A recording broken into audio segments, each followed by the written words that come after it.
Hello दोस्तों, बहुत बहुत स्वागत है आपका देव फार्मेसी के यूट्यूब चैनल पर। तो दोस्तों, अगर आपने अभी तक देव फार्मेसी ऐप को डाउनलोड नहीं किया है और वहां से डी फॉर्म फर्स्ट ईयर का कोर्स परचेस नहीं किया है तो आप जल्द से जल्द जाकर देव फार्मेसी ऐप से फर्स्ट ईयर का कोर्स परचेस कर लें, क्योंकि हाँ जी दोस्तों, वहीं पर आपको टोटल महा मैराथन की क्लास मिलने वाली है। क्योंकि यहाँ पर यूट्यूब में आपको chapter number first, chapter number second और चैप्टर नंबर थर्ड तक ही मैराथन क्लास देखने को मिलेंगी। जो बची हुई मैराथन क्लास है, मतलब आपका पूरा जो सिलेबस है देव फार्मेसी ऐप पर कराया जाएगा, और उसके बाद इम्पॉर्टेंट सीरीज, मल्टीपल सीरीज, ये सब आपका देव फार्मेसी ऐप पर कंप्लीट कराया जाएगा। तो आप वहां से ज्वाइन हो सकते हैं और अच्छे से डी फॉर्म फर्स्ट ईयर की अपनी तैयारी भी कर सकते हैं। उसके बाद दोस्तों, अब आपकी जो भी वीडियो है उसको स्टार्ट करते हैं, जिसमें आपको डी फॉर्म फर्स्ट ईयर का एक सब्जेक्ट है सोशल फार्मेसी, जिसका चैप्टर नंबर फर्स्ट है इंट्रोडक्शन टू सोशल फार्मेसी। इसके बारे में बात करने वाले हैं और टोटल आपको हम कंप्लीट बताने वाले हैं। जिसमें दोस्तों, जो आपका चैप्टर नंबर फर्स्ट होगा, इसको पूरा एक ही वीडियो के अंदर हिंदी इंग्लिश मिक्स में कंप्लीट करेंगे। तो वीडियो लाइक कर दीजिए, अपने दोस्तों को शेयर कर दीजिए और कॉलेज ग्रुप में वीडियो को शेयर कर दीजिए, जिससे जो आपके दोस्त हैं, जो स्टूडेंट्स हैं, उनको भी बहुत ज़्यादा हेल्प मिल पाएगा। और हिंदी इंग्लिश मिक्स कंटेंट लिखने से कोई भी दिक्कत नहीं होता है, ये बात स्टूडेंट को हम बताते हैं। अगर आप अच्छे से तैयारी करेंगे तो आपका नंबर 100% आएगा। और जो कंटेंट है बहुत कम टाइम में और ज़्यादा थ्योरी तैयार हो जाएगा, तो अभी से अपनी पढ़ाई को स्टार्ट कर दीजिए। दोस्तों, अगर वीडियो को लाइक नहीं किया है तो वीडियो को लाइक कर दीजिए और हमारे चैनल को भी सब्सक्राइब कर दीजिए। हम आपको D form first year Hindi English mix में पूरा आपका सिलेबस जितना भी है पूरा कंप्लीट कराएंगे और बहुत जल्द कंप्लीट कराएंगे और आपकी प्रिपरेशन भी अच्छी कराएंगे। तो दोस्तों, मेरे चैनल को ज़्यादा से ज़्यादा शेयर करते रहना। तो आपका जो सोशल फार्मेसी एक सब्जेक्ट है डी फॉर्म फर्स्ट ईयर में, उसका सबसे पहले हम चैप्टर नंबर फर्स्ट पढ़ाएंगे। उसमें हम आपको सोशल फार्मेसी का जो इंट्रोडक्शन है, सबसे पहले इंट्रोडक्शन बताएंगे। तो दोस्तों, शुरू करते हैं इंट्रोडक्शन, यानी पीछे स्क्रीन लगी है, आप देख लीजिए। सोशल फार्मेसी, यहाँ पर लिखा हुआ है introduction to social pharmacy chapter number first. Social pharmacy को हेल्थ एजुकेशन फार्मेसी भी कहा जाता है। यानी जो सोशल फार्मेसी है उसके अंदर आपको हेल्थ की एजुकेशन के बारे में भी बताया जाता है कि किस प्रकार से पर्सन को हेल्दी बनना है, इसलिए इसको हेल्थ एजुकेशन फार्मेसी भी कहा जाता है। तो जिसके अंदर फिजिकल हेल्थ, मेंटल हेल्थ और सोशल हेल्थ की कंप्लीट स्टडी की जाती है। यानी जो आपकी सोशल फार्मेसी होती है उसके अंदर फिजिकल हेल्थ की स्टडी की जाती है, मेंटल हेल्थ की स्टडी की जाती है और जो सोशल हेल्थ होती है उसकी कंप्लीट स्टडी की जाती है। आगे हम आपको इन सब हेल्थ के बारे में बताएंगे और कंप्लीट स्टडी भी आपकी कराएंगे। उसके बाद सोशल फार्मेसी के अंतर्गत इसकी स्टडी की जाती है कि कम्युनिटी से कैसे जुड़ना है। यानी जो अपने आस पड़ोस का कम्युनिटी होता है, समाज होता है, उसके साथ आपको कैसा व्यवहार करना है और आपको सोशली कैसे रहना है, यह सब आपको सोशल फार्मेसी के अंदर बताया जाता है। और किस प्रकार से पेशेंट की काउंसलिंग करना है, यह भी सोशल फार्मेसी के अंदर आपको नॉलेज दी जाती है। इसके अंतर्गत सोशल फैक्टर की भी स्टडी करते हैं कि कौन कौन से जो सोशल फैक्टर होते हैं जो हेल्थ को प्रोटेक्ट करते हैं, उनकी स्टडी की जाती है। एंड कौन कौन से फैक्टर हेल्थ को लॉस पहुंचाते हैं, यानी आपके हेल्थ के लिए अच्छे नहीं होते हैं वह फैक्टर, उसके बारे में भी आपको नॉलेज दी जाती है। तो आपका जो भी हेल्थ से रिलेटेड इसमें बताया जाता है और हेल्थ से रिलेटेड बताया जाता है, कम्युनिटी से रिलेटेड इसमें नॉलेज दी जाती है। तो जो आपका सोशल फार्मेसी सब्जेक्ट है ये आपका थ्योरी वाला सब्जेक्ट है और बहुत ही सरल सब्जेक्ट है। अगर आप इसको स्टार्टिंग से थोड़ा थोड़ा पढ़ते चलेंगे तो जब आपके फाइनल एग्ज़ाम होंगे तो आपको बहुत अच्छे से तैयारी हो जाएगी और आपको समझ में भी आएगा। फिर जो आपका टॉपिक एक है सिलेबस के अंदर, scope of social pharmacy in improving public health, यानी पब्लिक हेल्थ को इम्प्रूव करने के लिए जो सोशल फार्मेसी के स्कोप होते हैं वह क्या क्या होते हैं। तो इसमें सबसे पहला पॉइंट है हेल्थ फाइनेंसिंग और medical product, vaccine and technologies, health workforce, health information, health service और लीडरशिप एंड गवर्नेंस। तो इस प्रकार के स्कोप होते हैं आपके सोशल फार्मेसी के, जिनके बारे में हमने थ्योरी भी लिखी है और आपको समझ में भी आएगा। तो पहला पॉइंट है आपका हेल्थ फाइनेंसिंग।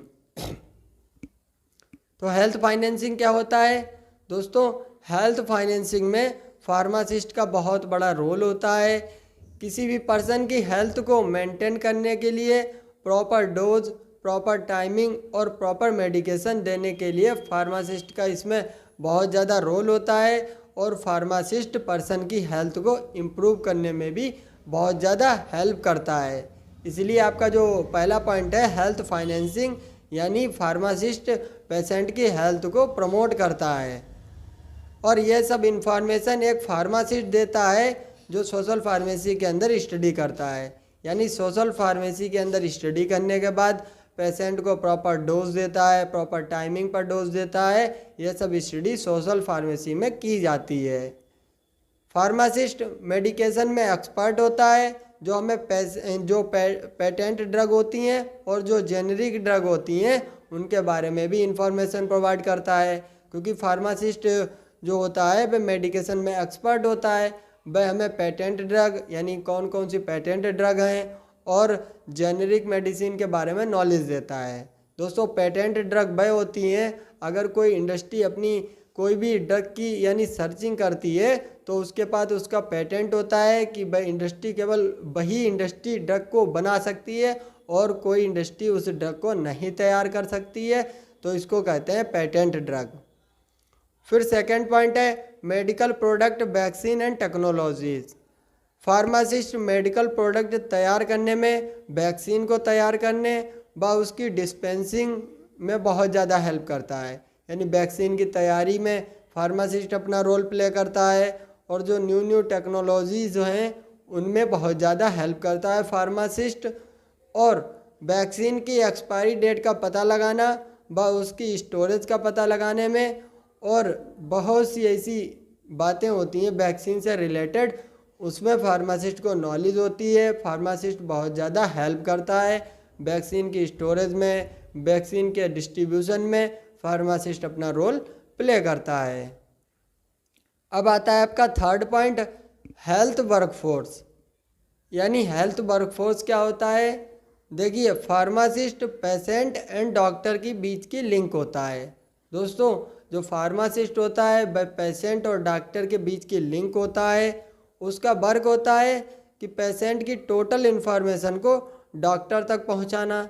यानी पेशेंट को जो भी प्रॉब्लम है उसकी सारी इन्फॉर्मेशन डॉक्टर तक पहुंचाना, और किसी भी पेशेंट की नीड को पूरा करने का वर्क भी फार्मासिस्ट करता है। अगर पेशेंट को किसी भी चीज़ की ज़रूरत होती है तो फार्मासिस्ट उसकी नीड को पूरा करता है, और अगर उसे कोई प्रॉब्लम होती है तो यह भी फार्मासिस्ट का वर्क होता है कि उसकी प्रॉब्लम को सॉल्व कर पाए। फिर नेक्स्ट पॉइंट आता है हेल्थ इंफॉर्मेशन। फार्मासिस्ट का वर्क होता है कि पेशेंट को रेगुलरली हेल्थ की इंफॉर्मेशन प्रोवाइड करना। यानी जो पेशेंट अगर किसी को कोई बीमारी है तो उससे रिलेटेड उसको इन्फॉर्मेशन देते रहना है कि उसकी बीमारी कितनी ठीक हो पाई है, कितनी ठीक नहीं हो पाई है। इसकी नॉलेज भी फार्मासिस्ट पेशेंट को देने की यानी वर्क करता है। फार्मासिस्ट का वर्क है कि वह पेशेंट की टोटल इन्फॉर्मेशन को गवर्नमेंट तक पहुंचाया जाए। यानी जो पेशेंट की बीमारी होती है उसका डाटा गवर्नमेंट तक पहुंचाने का वर्क भी फार्मासिस्ट करता है। पॉइंट नंबर 5 है आपका हेल्थ सर्विस।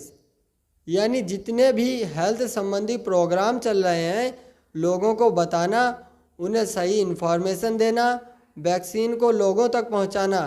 यदि न्यू ड्रग मार्केट में आई है तो पीपल तक उसकी इन्फॉर्मेशन पहुंचाने में भी फार्मासिस्ट बहुत ज़्यादा हेल्प करता है। यानी कोई नई ड्रग बनकर तैयार हुई है और वह मार्केट में आई है और किसी डिसीज़ को ठीक करने में उसका एक्शन बहुत ही अच्छा है, तो फार्मासिस्ट की रिस्पॉन्सिबिलिटी होती है कि वह लोगों तक उस ड्रग की नॉलेज को पहुंचाए और उसके बारे में उसको बताए। फिर पॉइंट नंबर 6 आता है लीडरशिप एंड गवर्नेंस। यानी गवर्नमेंट की न्यू पॉलिसी को डेवलप करने में एक फार्मासिस्ट बहुत ज़्यादा हेल्प करता है और वह किसी डिसीज़ के प्रति अपनी राय भी रख सकता है कि उस डिसीज़ को किस प्रकार से ट्रीट किया जाएगा, इसकी नॉलेज भी यानी गवर्नमेंट को प्रोवाइड कर सकता है। तो ये आपके स्कोप थे सोशल फार्मेसी के। दोस्तों सोशल फार्मेसी में हमने जितने भी स्कोप लिखे हैं वे बहुत ही अच्छे हैं और इम्पॉर्टेंट स्कोप हैं। यानी आपका जो इंट्रोडक्शन और स्कोप, आपका ये क्वेश्चन अगर पूछा जाता है तो पूछा जाएगा कि आपको इंट्रोडक्शन डिफाइन करना है, उसके बाद इसके स्कोप को डिफाइन करना है। फिर सिलेबस में टॉपिक है आपका role of pharmacist in public health, यानी पब्लिक हेल्थ को प्रमोट करने के लिए किस प्रकार से फार्मासिस्ट अपना रोल प्ले करता है, इसके बारे में आपको बताना है और अच्छे से इसको लिखना है। तो दोस्तों सबसे पहले हमने क्या लिखा हुआ है, जो आपका फार्मासिस्ट होता है ये पॉपुलेशन बेस्ड देखभाल करते हैं, यानी पॉपुलेशन से रिलेटेड जितनी भी देखभाल है ये फार्मासिस्ट करते हैं। यानी पॉपुलेशन को कंट्रोल करने की एडवाइस देते हैं कि किस प्रकार से पॉपुलेशन को कंट्रोल किया जाए, कॉन्ट्रासेप्टिव जितने भी यानी जो मेडिसिन्स होती हैं उनका यूज़ किया जाए ज़्यादा से ज़्यादा, और पॉपुलेशन को कंट्रोल करने से यानी जो आपकी कंट्री होती है उसमें अच्छी सुविधाएं प्राप्त होती हैं, इस प्रकार से लोगों को समझाना, यानी यही समझाने का वर्क फार्मासिस्ट का होता है। फिर पॉइंट नंबर 2 है आपका इन एकेडमिक, यानी एकेडमिक में फार्मासिस्ट का क्या वर्क होता है। फार्मासिस्ट एकेडमिक में न्यू फार्मासिस्ट को ट्रेंड करने में हेल्प करता है, यानी उनको नॉलेज प्रोवाइड करता है, उनको स्टडी प्रोवाइड करता है और वह अपने अनुभवों को शेयर करता है, यानी उसने अपनी लाइफ में जितने भी अनुभव को महसूस किया है उसको शेयर करता है और विभिन्न प्रकार की नॉलेज भी प्रोवाइड करता है, लोगों तक पहुंचाता है एकेडमिक के अंदर। तो इस प्रकार से फार्मासिस्ट एकेडमिक में भी अपना बहुत ज़्यादा रोल प्ले करता है। और फिर आपका नेक्स्ट पॉइंट है इन हॉस्पिटल, यानी हॉस्पिटल के अंदर फार्मासिस्ट का क्या रोल होता है। हॉस्पिटल में फार्मासिस्ट पेशेंट की हेल्प करते हैं, मेडिकल स्टोर पर भी वर्क करते हैं, यानी जो हॉस्पिटल के अंदर मेडिकल स्टोर बनाए गए हैं उन पर फार्मासिस्ट वर्क करते हैं और पेशेंट की काउंसलिंग में अपना रोल बहुत ज़्यादा प्ले करते हैं। तो इस प्रकार से हॉस्पिटल के अंदर भी फार्मासिस्ट अपना बहुत ज़्यादा रोल प्ले करते हैं। जैसे कोई कमेटी तैयार की गई उसमें वह अपना फार्मासिस्ट रोल प्ले करते हैं। फिर पॉइंट है रिव्यू प्रिस्क्रिप्शन, यानी डॉक्टर द्वारा जो प्रिस्क्रिप्शन लिखा गया है उसका रिव्यू करते हैं एंड पेशेंट को ड्रग प्रोवाइड करते हैं। पेशेंट को ड्रग प्रोवाइड करने का वर्क भी फार्मासिस्ट का होता है और उसमें अगर कोई मिस्टेक होती है तो फार्मासिस्ट डॉक्टर से संपर्क करके उस मिस्टेक को सही भी करते हैं। जो वैक्सीन प्रोग्राम चल रहे हैं उसमें भी फार्मासिस्ट अपना बहुत ज़्यादा रोल प्ले करता है। इन इंडस्ट्री के अंदर फार्मासिस्ट का क्या रोल होता है, ड्रग की मैन्युफैक्चरिंग करने का वर्क भी फार्मासिस्ट का होता है, यानी जितनी भी ड्रग की मैन्युफैक्चरिंग हो रही है वह फार्मासिस्ट के द्वारा ही हो रही है। और ड्रग में यानी अगर आपकी इंडस्ट्री है, इंडस्ट्री के अंदर कोई न्यू ड्रग की सर्चिंग होती है तो उस पर भी फार्मासिस्ट अपना वर्क करते हैं, उसकी स्टोरेज का पता करते हैं, उसकी एक्सपायरी डेट का पता करते हैं और रिसर्च एंड डेवलपमेंट में भी फार्मासिस्ट अपना बहुत ज़्यादा रोल प्ले करते हैं। तो फार्मासिस्ट का अगर रोल का देखा जाए कि फार्मासिस्ट का रोल कहाँ कहाँ पर होता है तो हर जगह पे फार्मासिस्ट का रोल होता है। पब्लिक एरिया में होता है, हॉस्पिटल के अंदर बताया आपको, एकेडमिक के अंदर बताया, और जितने भी आपके यानी पब्लिक एरिया हैं यानी कम्युनिटी फार्मेसी जो आपके आस पड़ोस मेडिकल स्टोर चल रहे हैं उसमें भी फार्मासिस्ट अपना रोल प्ले करता है, लोगों तक मेडिसिन पहुंचाने का वर्क करता है। तो इस प्रकार से फार्मासिस्ट अपना रोल ज़्यादा से ज़्यादा लोगों तक पहुंचाता है, उनकी हेल्प करता है। फिर आपका टॉपिक है एक कॉन्सेप्ट ऑफ हेल्थ WHO, यानी जो WHO ने हेल्थ का कॉन्सेप्ट दिया है, वर्ल्ड हेल्थ ऑर्गेनाइजेशन ने जो अपना कॉन्सेप्ट दिया है उस कॉन्सेप्ट को आपको बताना है कि WHO ने कौन सा कॉन्सेप्ट दिया था हेल्थ से रिलेटेड और कौन सी डेफिनेशन दी थी हेल्थ से रिलेटेड। तो दोस्तों अगर वीडियो अच्छी लग रही हो तो वीडियो को लाइक कर दीजिए और हमारे चैनल को भी सब्सक्राइब कर दीजिए, ज़्यादा से ज़्यादा अपने दोस्तों को भी शेयर कर दीजिए। आपका जो डी फार्म फर्स्ट ईयर का सिलेबस है उसको हम स्टार्ट कर दिए हैं, अपने दोस्तों तक बता दीजिए। हम आपको पहले यानी फर्स्ट चैप्टर सबका कंप्लीट करा देंगे, उसके बाद जो आपका सेकंड चैप्टर की सबकी स्टार्टिंग कर देंगे और बहुत ही आसान तरीके से और बहुत ही अच्छे से आपको पूरा डी फार्म फर्स्ट ईयर समझाएंगे।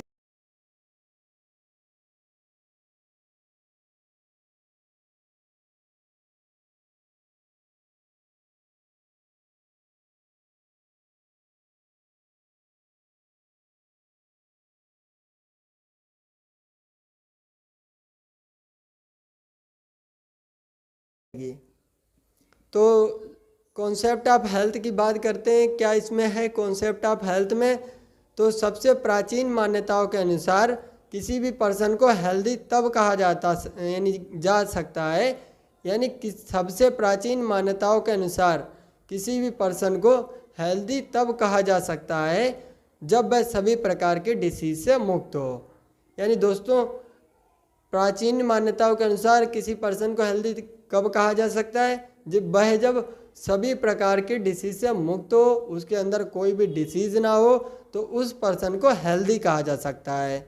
यानी इसको हमने एक पॉइंट में लिखा है, absence of disease is called health. यानी किसी भी प्रकार की जब बॉडी के अंदर डिसीज नहीं होती है तो उसको कहा जाता है हेल्थ। हेल्थ शब्द इंग्लिश वर्ड हेल्थ से लिया गया है, यानी HOELTH इससे लिया गया है, जो इंग्लिश शब्द है हेल्थ, इससे आपका हेल्थ शब्द लिया गया है। फिर अकॉर्डिंग टू WHO के अनुसार हेल्थ क्या है इसको बताना है। तो WHO ने अपनी डेफिनेशन 1946 में दी थी, जिसमें बताया कि हेल्थ वह अवस्था है जिसमें पर्सन फिजिकली, मेंटली, सोशली स्वस्थ होता है, उसके अंदर कोई डिसीज़ प्रेजेंट नहीं होती है, तो इसको कहा जाता है हेल्थ।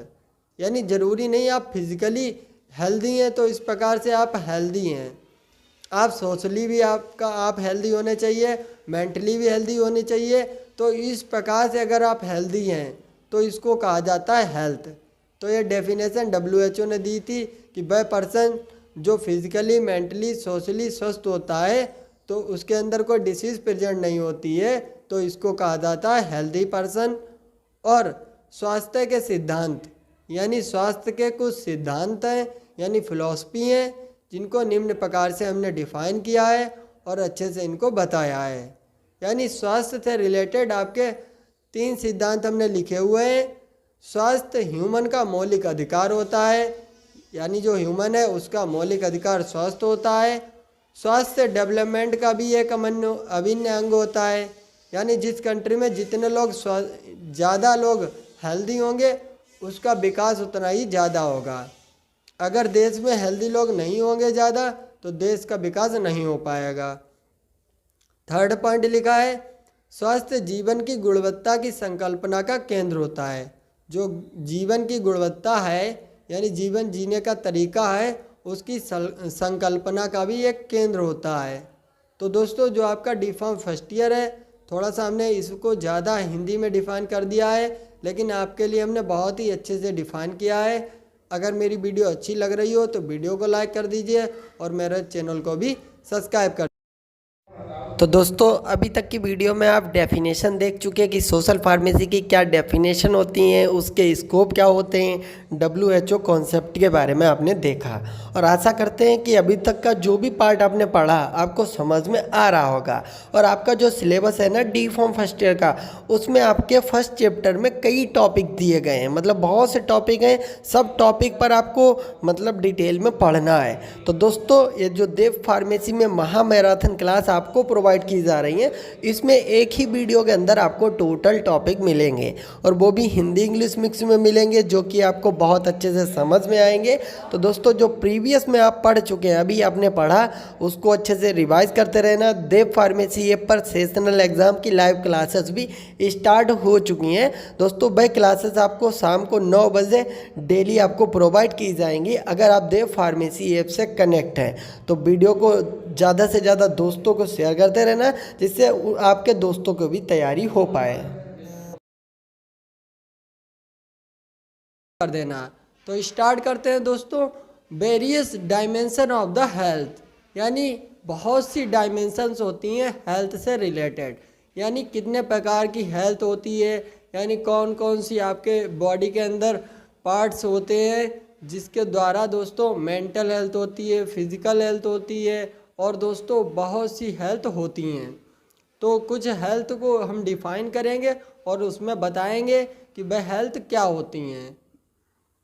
तो सबसे पहला आपका आता है फिजिकल हेल्थ, यानी proper functioning of the body is called physical health, यानी किसी पर्सन की जब बॉडी प्रॉपर फंक्शनिंग कर रही होती है, उसका वर्क अच्छे से कर रही होती है बॉडी, तो उस पर्सन को हम फिजिकल हेल्थ कह सकते हैं, यानी वह फिजिकली रूप से पर्सन हेल्दी होता है। उसके बाद फिजिकली स्वस्थ व्यक्ति के निम्न लक्षण हो सकते हैं, यानी जो फिजिकली स्वस्थ पर्सन होता है उसके क्या क्या लक्षण हो सकते हैं, उसकी बॉडी में क्या क्या क्वालिटीज़ होंगी जिससे पता लगेगा कि वह पर्सन जो है फिजिकली रूप से हेल्दी है। तो इसमें क्या है, पहला पॉइंट है उसकी बॉडी स्वच्छ व अच्छा होना चाहिए, यानी उसकी बॉडी क्लीन होनी चाहिए, उसके हेयर कटे हुए होने चाहिए, अच्छे होने चाहिए, और उसके बाद जो उसकी आइज़ होती हैं उसके आइज़ में कॉन्फिडेंस होना चाहिए और चमकती हुई उसकी आइज़ होनी चाहिए। ऐसा नहीं है कि भाई उसकी आइज़ गंदी होनी चाहिए, तो इस प्रकार से हम उसको ये नहीं कह सकते कि वह पर्सन फिजिकली स्वस्थ है। उसकी आइज़ चमकती होनी चाहिए और उसकी क्लीन स्किन होनी चाहिए, और जो उसके टीथ होते हैं वह बिल्कुल क्लीन होने चाहिए। और दोस्तों जब वह सोता है पर्सन तो उसकी जो स्लीप होती है वह क्लियर होनी चाहिए। तो इन सब लक्षणों को देखकर हम कह सकते हैं कि कोई भी पर्सन फिजिकली रूप से हेल्दी होता है, यानी आप उसके यही लक्षण तो देखेंगे तो जिससे पता लग जाता है कि वह पर्सन फिजिकली रूप से हेल्दी है। और इसके अलावा फिजिकली स्वस्थ पर्सन का बाउल एंड ब्लैडर का निरंतर कार्यरत होना आवश्यक है। जो आपका डाइजेस्टिव सिस्टम होता है वह प्रॉपर फंक्शनिंग कर रहा हो पर्सन का। और दोस्तों हेल्दी पर्सन के सभी ऑर्गन वर्क नॉर्मल होना चाहिए, यानी बॉडी के जितने भी ऑर्गन्स होते हैं उनका वर्क नॉर्मल होना चाहिए, और उसका जो ब्लड प्रेशर होता है वह कंट्रोल में होना चाहिए, और उसका जो शुगर लेवल होता है वह भी कंट्रोल में होना चाहिए, और उसकी जो पल्स रेट होती है और उसकी बॉडी का वेट होता है दोनों कंट्रोल में होना चाहिए। तब उस पर्सन को फिजिकली हेल्दी कहा जा सकता है, यानी तब हम कह सकते हैं कि वह पर्सन आपका फिजिकली हेल्दी होता है। दोस्तों आपके सिलेबस में डायमेंशंस के बारे में एक क्वेश्चन आपका पूछा गया है कि various dimension of the health. तो हेल्थ की जितनी भी डायमेंशन होती हैं इस लेक्चर में हम सभी हेल्थ की डायमेंशन के बारे में बात करेंगे और आपको अच्छे से हिंदी इंग्लिश मिक्स में समझाएंगे भी। अगर आपको मेरी वीडियो अच्छी लगे तो वीडियो को लाइक कर देना और हमारे चैनल को भी सब्सक्राइब कर देना। फिर बात करते हैं दोस्तों मेंटली हेल्थ पर्सन। जो पर्सन मेंटली रूप से हेल्दी होता है तो उसके बारे में बात करेंगे कि उसके अंदर क्या क्या क्वालिटीज़ होंगी, वह पर्सन हेल्दी होगा, यानी मेंटली रूप से हेल्दी होगा। तो इसमें दोस्तों पीछे स्क्रीन में देख लीजिए, इसमें लगा हुआ है स्क्रीन। अगर आपको मेरे चैनल की पीडीएफ चाहिए तो दोस्तों डिस्क्रिप्शन बॉक्स में ग्रुप की लिंक दी गई है, आप वहां से ज्वाइन हो जाइए अगर आपको ग्रुप में ज्वाइन होना है। तो यदि पर्सन को कोई मानसिक समस्या नहीं है, यानी वह पर्सन है कोई, उसको अगर मानसिक समस्या नहीं है तो हम उस पर्सन को मेंटली हेल्थी कह सकते हैं, यानी जब उसके ब्रेन में कोई प्रॉब्लम नहीं है, उसको कोई मानसिक समस्या नहीं है, तो उस पर्सन को हम कह सकते हैं कि वह मेंटली हेल्दी पर्सन है। और जिस पर्सन का अपनी भावनाओं पर नियंत्रण हो, यानी उसको अपनी भावनाओं पर नियंत्रण हो, दूसरे पर्सन के लिए वह संवेदनशील हो, तो उस पर्सन को मेंटली हेल्दी कहा जाता है। मेंटली हेल्दी पर्सन की विशेषताएं निम्न प्रकार हैं, यानी जिस प्रकार से फिजिकली हेल्दी मैन की विशेषताएं थीं उसी प्रकार से दोस्तों इसमें मेंटली हेल्दी जो पर्सन होता है उसकी भी विशेषताएं निम्न प्रकार से हैं। तो उसका पहला है पॉइंट, पर्सन आंतरिक संघर्षों से मुक्त होना चाहिए, यानी जो अंदर उसके संघर्ष हैं या कोई प्रॉब्लम है या दुनिया की कोई मतलब है उसको, तो दोस्तों उससे वह मुक्त होना चाहिए। यानी कोई उसके ब्रेन पर कोई प्रभाव नहीं होना चाहिए, कोई दबाव नहीं होना चाहिए, वह डिप्रेशन में नहीं होना चाहिए। और व्यक्ति अपने आसपास के वातावरण में अच्छी तरह से समायोजित होना चाहिए। यानी जो आपके वातावरण में आस पड़ोस में जो भी आपके हो रहे हैं एक्टिविटीज़, उसमें उसको भाग लेना चाहिए। और दोस्तों व्यक्ति के अंदर आत्मसम्मान की प्रबल भावना होना चाहिए। यानी उसको अपने ऊपर भरोसा होना चाहिए कि अगर वह कोई वर्क कर रहा है तो वह उसको कर पाएगा और उसको अच्छी तरीके से कर पाएगा, इसके इतना उसको भरोसा होना चाहिए। और पर्सन को अपने आप ही अपनी आवश्यकताओं, समस्याओं एवं लक्षणों का ज्ञान होना चाहिए। यानी पर्सन की कोई समस्या है या पर्सन की कोई भी आवश्यकता है या उसका कोई लक्ष्य है, तो उसको ज्ञान होना चाहिए कि उसको अपना लक्ष्य पूरा करना है, उसको अपनी समस्या पूरी करनी है, या उसको कोई चीज़ आवश्यक है उसकी कमी को उसको पूरा करना है, इतना पर्सन को पता होना चाहिए। और फिफ्थ वाले पॉइंट में बताया गया है कि पर्सन को समस्याओं से सामना होने पर बुद्धिमानी से उसका समाधान करना चाहिए। यानी अगर पर्सन के सामने कोई समस्या आ जाती है तो वह उसका बुद्धिमानी से सामना करे। तो इस प्रकार की एक्टिविटी अगर पर्सन के अंदर हैं, अगर उसके अंदर इतनी क्वालिटीज़ हैं, तो दोस्तों हम कह सकते हैं कि वह पर्सन मेंटल रूप से हेल्दी होता है और पर्सन हेल्दी है। फिर आपकी एक प्रकार की हेल्थ और होती है पॉजिटिव हेल्थ। पॉजिटिव हेल्थ क्या होती है दोस्तों? वह पर्सन जिसकी सोच किसी काम के लिए हमेशा पॉजिटिव हो। यानी कोई भी पर्सन है उसकी सोच हमेशा किसी काम के लिए पॉजिटिव होती है, तो उसको हम कहते हैं पॉजिटिव हेल्थ। इसका एग्जांपल देते हैं आपको, हम बताते हैं कि दोस्तों गिलास में अगर आधा गिलास पानी भर लेते हैं तो दो व्यक्तियों को अगर हम खड़ा करते हैं तो वह सामने खड़े होकर बताते हैं, एक बताता है गिलास आधा खाली है और एक बताता है गिलास आधा भरा हुआ है। तो एक पर्सन की सोच है कि दोस्तों गिलास आधा भरा तो है कम से कम, लेकिन जो दूसरा वाला पर्सन है उसकी सोच है निगेटिव, वह क्या कहेगा कि गिलास आधा खाली है। तो इस प्रकार से हम पॉजिटिव हेल्थ का एक एग्जाम्पल आपको बता दें हैं। फिर उसके बाद निगेटिव सोच वाले को हम पॉजिटिव हेल्दी की क्लास में नहीं रख सकते। यानी जिसकी सोच निगेटिव होती है उसको हम पॉजिटिव हेल्दी के रूप में नहीं कह सकते, यानी वह पर्सन हेल्दी नहीं है। उसके बाद आपकी एक हेल्थ और आती है सोशली हेल्दी पर्सन। यानी कोई भी पर्सन अगर वह फिजिकल रूप से स्वस्थ है, मेंटल रूप से स्वस्थ है, अगर वह पॉजिटिव सोचता भी है, अगर वह सामाजिक रूप से स्वस्थ नहीं है, समाज से उसका अच्छा मेल जोल नहीं है, लोगों से बातचीत नहीं करता है, किसी से मिलता जुलता नहीं है, तो हम उसको हेल्दी नहीं कह सकते। अगर वह समाज से रूप से, यानी जो सामाजिक लोग रहते हैं उनसे अच्छे से मिल रहा है, उनसे बातें कर रहा है, अगर कोई प्रोग्राम हो रहा है तो उसमें हिस्सा ले रहा है, तो हम कह सकते हैं कि वह पर्सन सोशली रूप से भी हेल्दी है। तो इसमें क्या लिखा हुआ है? सोशल हेल्थ मीन्स होता है कि किसी पर्सन का समाज के व्यक्तियों के मध्य और अन्य सामाजिक लोगों के साथ व्यवहार कैसा है। यानी समाज के साथ कैसा व्यवहार है, अन्य सामाजिक लोगों के साथ कैसा व्यवहार है। यदि किसी पर्सन का समाज के साथ सामंजस्य अच्छा है, अगर कोई पर्सन है उसका समाज के साथ सामंजस्य अच्छा है, तो हम उस पर्सन को सोशली रूप से हेल्दी कह सकते हैं। अगर वह समाज के साथ अच्छा व्यवहार कर रहा है, लोगों से मिल रहा है और लोगों से बातचीत कर रहा है, तो हम कह सकते हैं कि वह पर्सन सोशली हेल्दी होता है। और दोस्तों सोशली रूप से स्वस्थ पर्सन की विशेषताएं निम्न होती हैं। जो पर्सन सोशली रूप से हेल्दी होता है उसकी क्या क्या विशेषताएं होती हैं? देखिए पहला पॉइंट, उसके अंदर व्यक्तियों के लिए सम्मान की भावना होनी चाहिए। यानी वह लोगों का सम्मान करना जानता हो और किसी की हेल्प करने के लिए सदैव तैयार रहता हो और सामाजिक जिम्मेदारियों को निभाने में सक्षम होना चाहिए।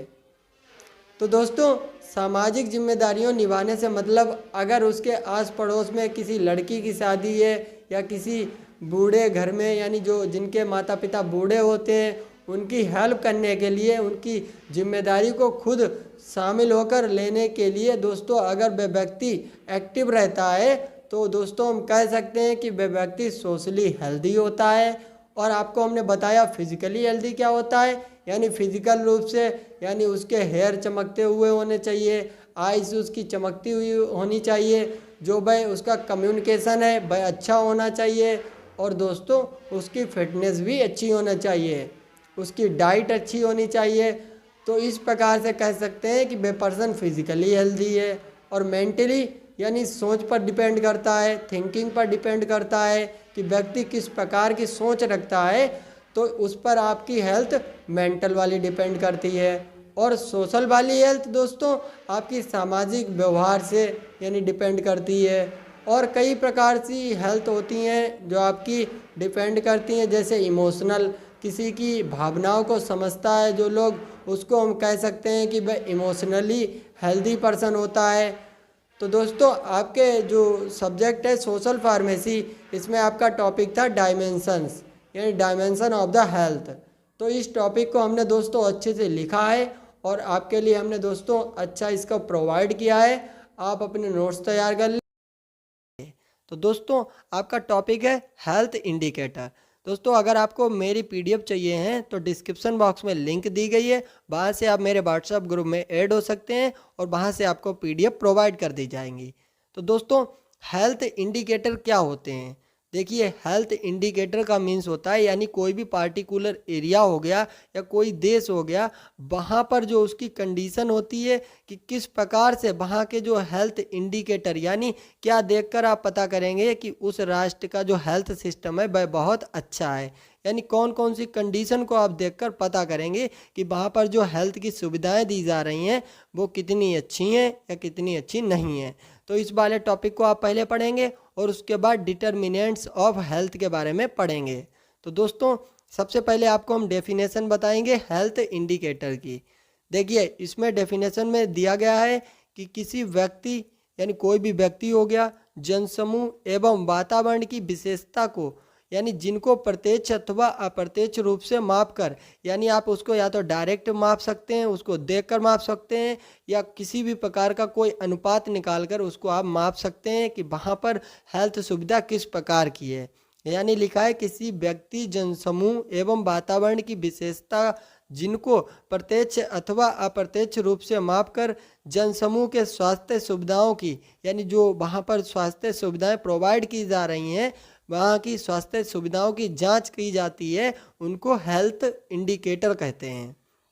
और इसमें हमने लिखा है कि किसी देश में स्वास्थ्य की स्थिति को निम्न सूचकों द्वारा मापा जाता है, यानी कुछ सूचक दिए गए हैं, यानी कुछ इसमें पॉइंट्स दिए गए हैं जिनको आप देखकर और उनसे आप पता कर सकते हैं किसी भी जनसमूह में किस प्रकार की हेल्थ सुविधाएं प्रोवाइड की जा रही हैं। तो दोस्तों सबसे पहला पॉइंट इसमें है मोर्टेलिटी इंडिकेटर, यानी आप मृत्यु दर का यानी अनुपात निकाल कर पता कर सकते हैं कि वहाँ पर जो हेल्थ सिस्टम है वह किस प्रकार का है। तो इसमें पहला पॉइंट है क्रूड डेथ रेट, यानी किसी समुदाय में प्रति ईयर, यानी किसी भी समुदाय में प्रति ईयर यानी एक साल में 1000 पर्सन पर मरने वालों की संख्या को क्रूड डेथ रेट कहा जाता है। देखिए दोस्तों आपका समय कितना दिया गया है, 1 साल। और दोस्तों जो आपका कोई भी समुदाय हो गया, कोई भी कम्युनिटी हो गई, या किसी भी मोहल्ले को आप एक पार्टिकुलर मोहल्ले को आप ले लेते हैं, वहाँ पर 1000 लोग रहते हैं। तो दोस्तों 1 साल में 1000 लोगों पर मरने वालों की संख्या को आप देखकर पता कर सकते हैं कि वहाँ का हेल्थ सिस्टम कैसा है, क्योंकि जितने ज़्यादा लोग यानी मरेंगे तो उतना ही हेल्थ सिस्टम खराब होगा, और जितने कम लोग मरेंगे तो इससे पता लगेगा कि वहाँ पर जो हेल्थ सिस्टम है वह स्ट्रॉन्ग है, लोगों को मेडिसिन अच्छी प्रोवाइड होती है जिससे लोगों की जान बच जाती है। तो आप इससे पता कर सकते हैं, ये आपका एक इंडिकेटर हो गया क्रूड डेथ रेट। उसके बाद बात करते हैं सेकंड इंडिकेटर कौन सा है आपका मोर्टेलिटी रेट में। सेकंड वाला है लाइफ एक्सपेक्टेंसी, यानी लाइफ एक्सपेक्टेंसी क्या होता है? देखिए नवजात शिशु के जन्म के पश्चात आबादी में रहने वाले वर्षों की औसत संख्या, इसका यूज विश्व स्वास्थ्य संकेतक के रूप में भी किया जाता है। दोस्तों जो नवजात शिशु होते हैं, जब उनका जन्म होता है तो बहुत से नवजात शिशु ऐसे होते हैं जिनकी मृत्यु हो जाती है। और मृत्यु क्यों हो जाती है? क्योंकि उनको ध्यान में नहीं रखा जाता, उनकी हॉस्पिटल के द्वारा केयर नहीं हो पाती है, तो जिस कारण जो है उनकी मृत्यु हो जाती है। तो जो आपका लाइफ एक्सपेक्टेंसी जो आपका पॉइंट है, इसके कहने का मतलब यह है कि जो नवजात शिशु का जन्म हुआ है वह कितने वर्षों तक आबादी में रहा है। तो दोस्तों इसका आप औसत निकाल कर वहाँ की जो हेल्थ सिस्टम है उसका आप पता लगा सकते हैं।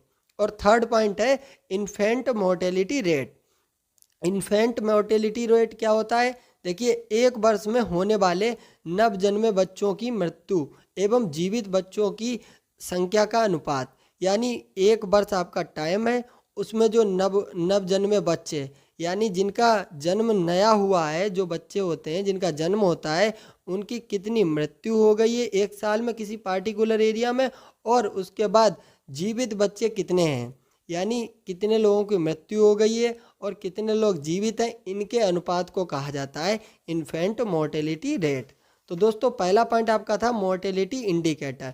तो मोर्टेलिटी इंडिकेटर में हमने क्रूड डेथ रेट के बारे में बात की और लाइफ एक्सपेक्टेंसी के बारे में बात की, इन्फेंट मोर्टेलिटी के बारे में बात की। और उसके बाद फिर आपका आता है point number second. Point number second है मैटरनल मोर्टेलिटी रेट। यानी मैटरनल मोर्टेलिटी रेट क्या होता है? देखिए, प्रजनन काल के दौरान मृत्यु, यानी जो प्रजनन काल होता है जब कोई माता अपने बच्चे को जन्म देती है, उसके दौरान जो यानी कोई माँ है वह अपने बच्चे को जन्म दे दिया, उसके बाद उसकी मौत हो गई। तो दोस्तों प्रजनन काल के दौरान यानी मृत वुमेन की संख्या का अनुपात मैटरनल जो आपका मैटरनल मोर्टेलिटी रेट कहलाता है। उसके बाद पॉइंट नंबर थर्ड है प्रोपोर्शनल मोर्टेलिटी रेट, जिसको हिंदी में कहते हैं अनुपातिक मृत्यु दर। यानी यह हाल ही में सभी मृत्यु का अनुपात होता है। यानी दोस्तों जो अभी प्रीवियस में हाल ही में बहुत जल्द जिन लोगों की मृत्यु हुई होती है, उनकी मृत्यु का अनुपात होता है।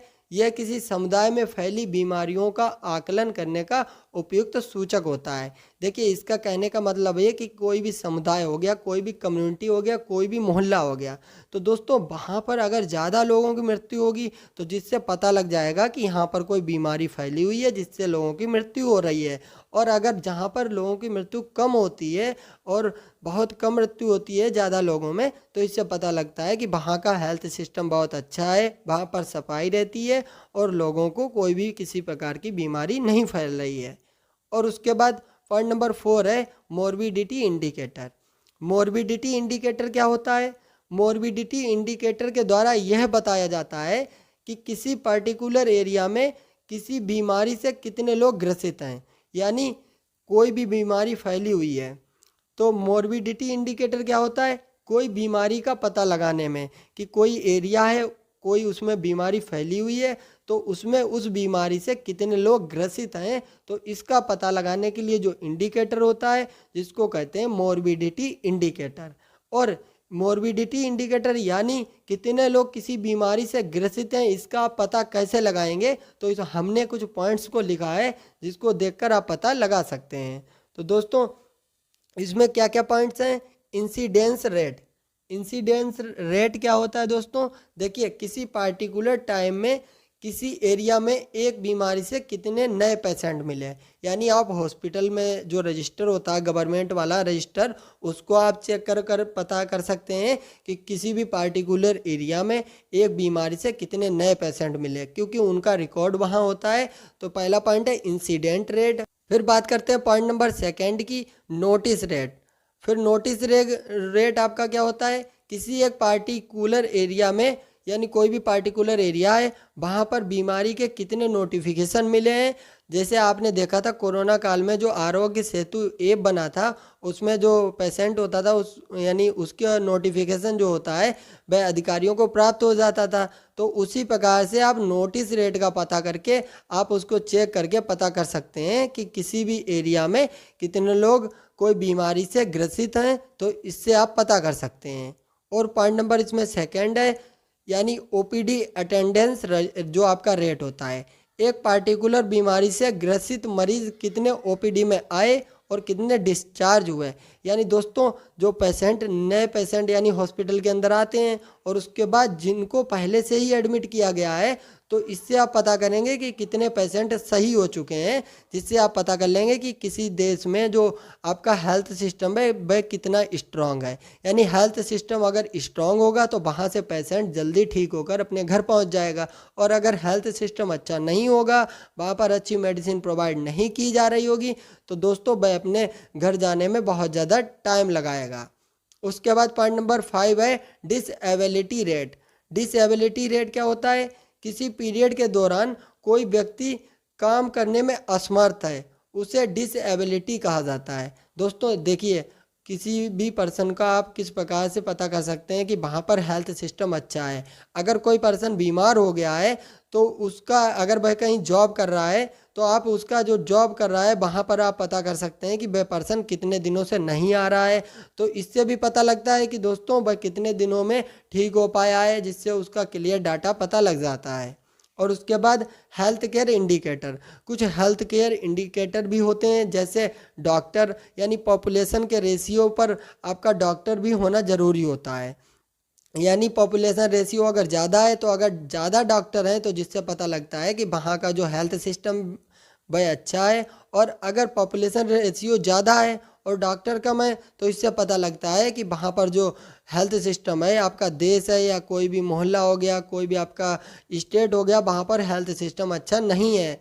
और नर्स का रेशियो, डॉक्टर का रेशियो वह भी अच्छा होना चाहिए। और उसके बाद पॉपुलेशन और हॉस्पिटल बेड रेशियो, यानी पॉपुलेशन जहाँ पर ज़्यादा है और अगर हॉस्पिटल बेड रेशियो कम है, यानी हॉस्पिटल में बेड की संख्या कम है, जो हॉस्पिटल तैयार किए गए हैं उनमें बहुत कम बेड हैं, तो इससे भी पता लगता है कि वहाँ का हेल्थ सिस्टम अच्छा नहीं है, वहाँ पर अच्छी मेडिसिन प्रोवाइड नहीं की जाती है।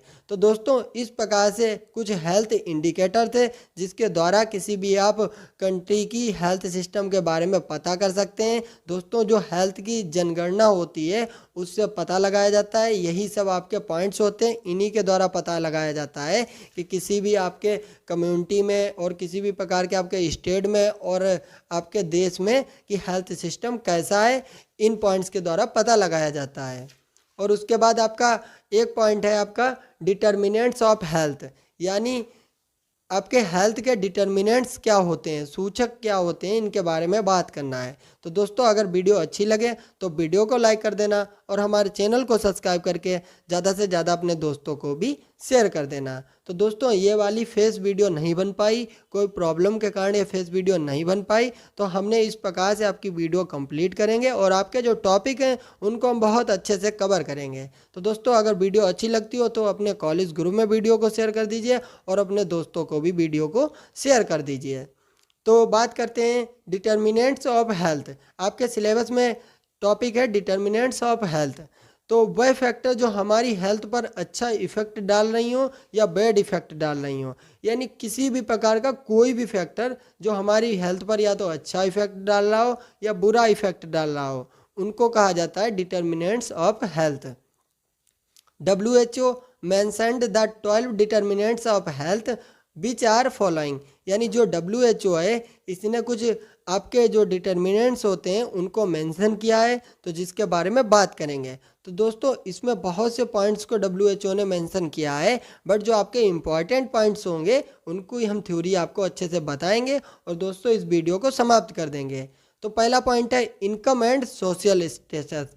जो आपका इनकम होता है और सोशल जो स्टेटस होता है, अगर किसी पर्सन की देखिए इनकम अगर ज़्यादा अच्छी होगी तो उसका जो सोशल स्टेटस होता है वह भी बहुत अच्छा होगा। और इनकम ज़्यादा अच्छी होगी तो दोस्तों कोई भी पर्सन है उसकी अगर इनकम ज़्यादा अच्छी है तो वह अच्छा खाएगा और बहुत ज़्यादा फ्रूट्स को खाएगा, जूस को पिएगा, जिससे उसका ब्रेन भी बिल्कुल हेल्दी रहेगा और उसकी बॉडी भी हेल्दी रहेगी। और अगर किसी पर्सन की इनकम बहुत कम है तो उसको अपना खर्चा पूरा करने में वह पैसे चले जाते हैं और वह अपनी हेल्थ का ध्यान नहीं रख पाता है।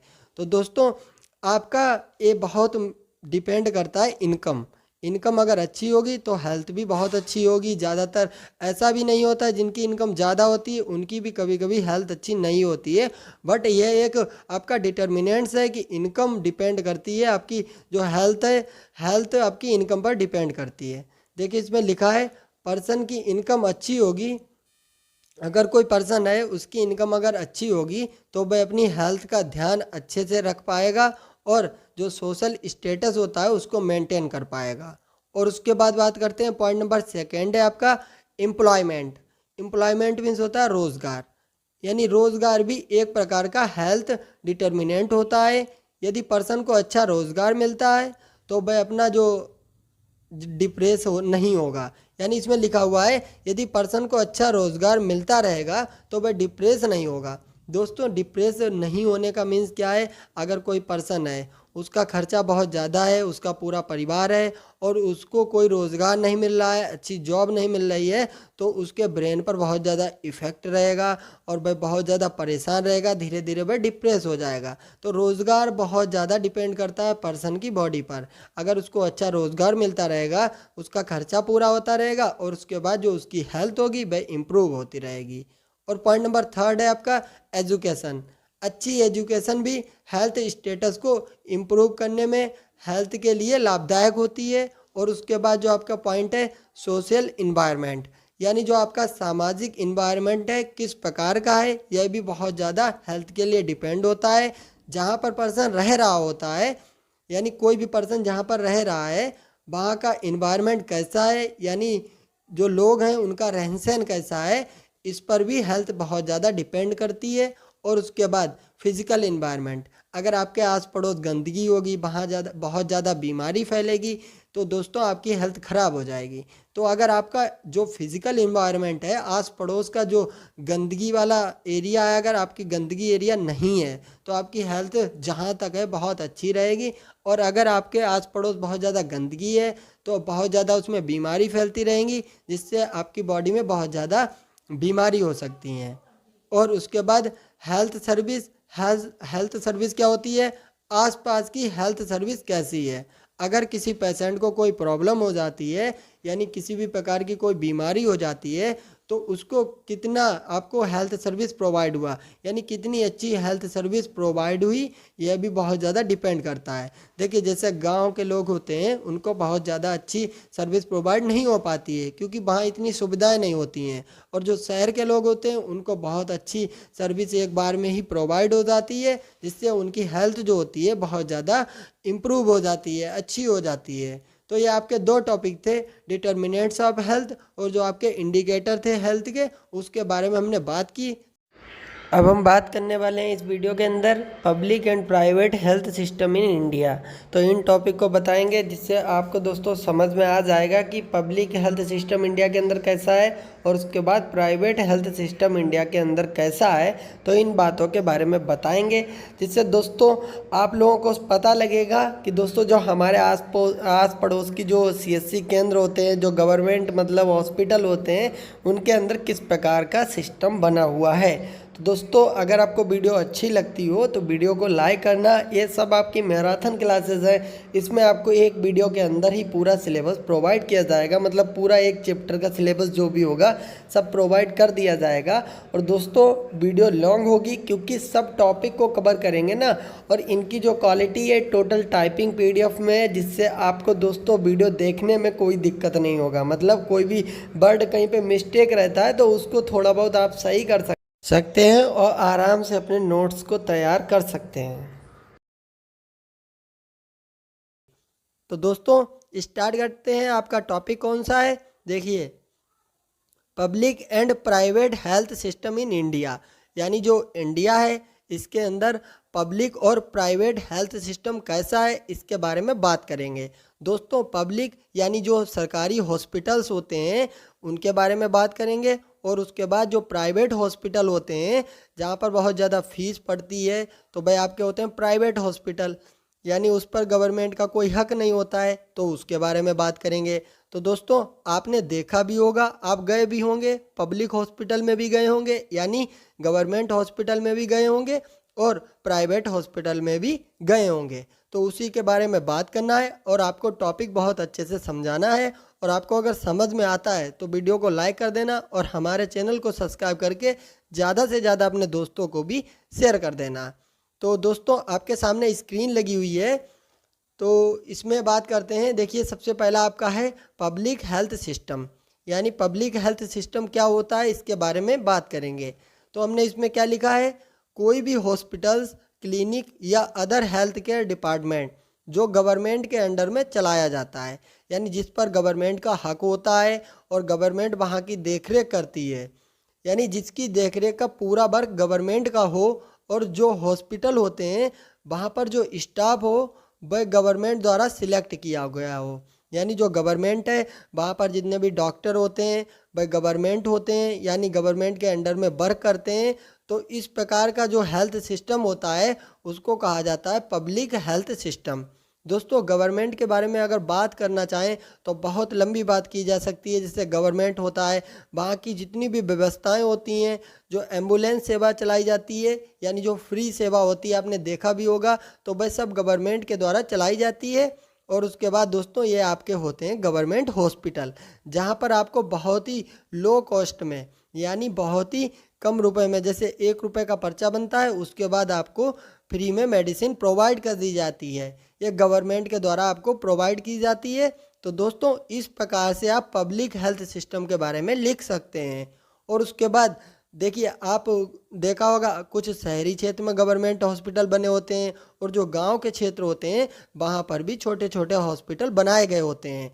तो गवर्नमेंट के जो हॉस्पिटल हैं उनको नीड के अनुसार कई तरीके से बनाए जाते हैं और उनका नाम भी लिखा जाता है। देखिए, प्राइमरी हेल्थ सेंटर होते हैं, और उसके बाद जो आपके सीएससी होते हैं यानी कम्युनिटी हेल्थ सेंटर, वह आपके होते हैं। यानी आपने देखा होगा गांव के क्षेत्र में होते हैं।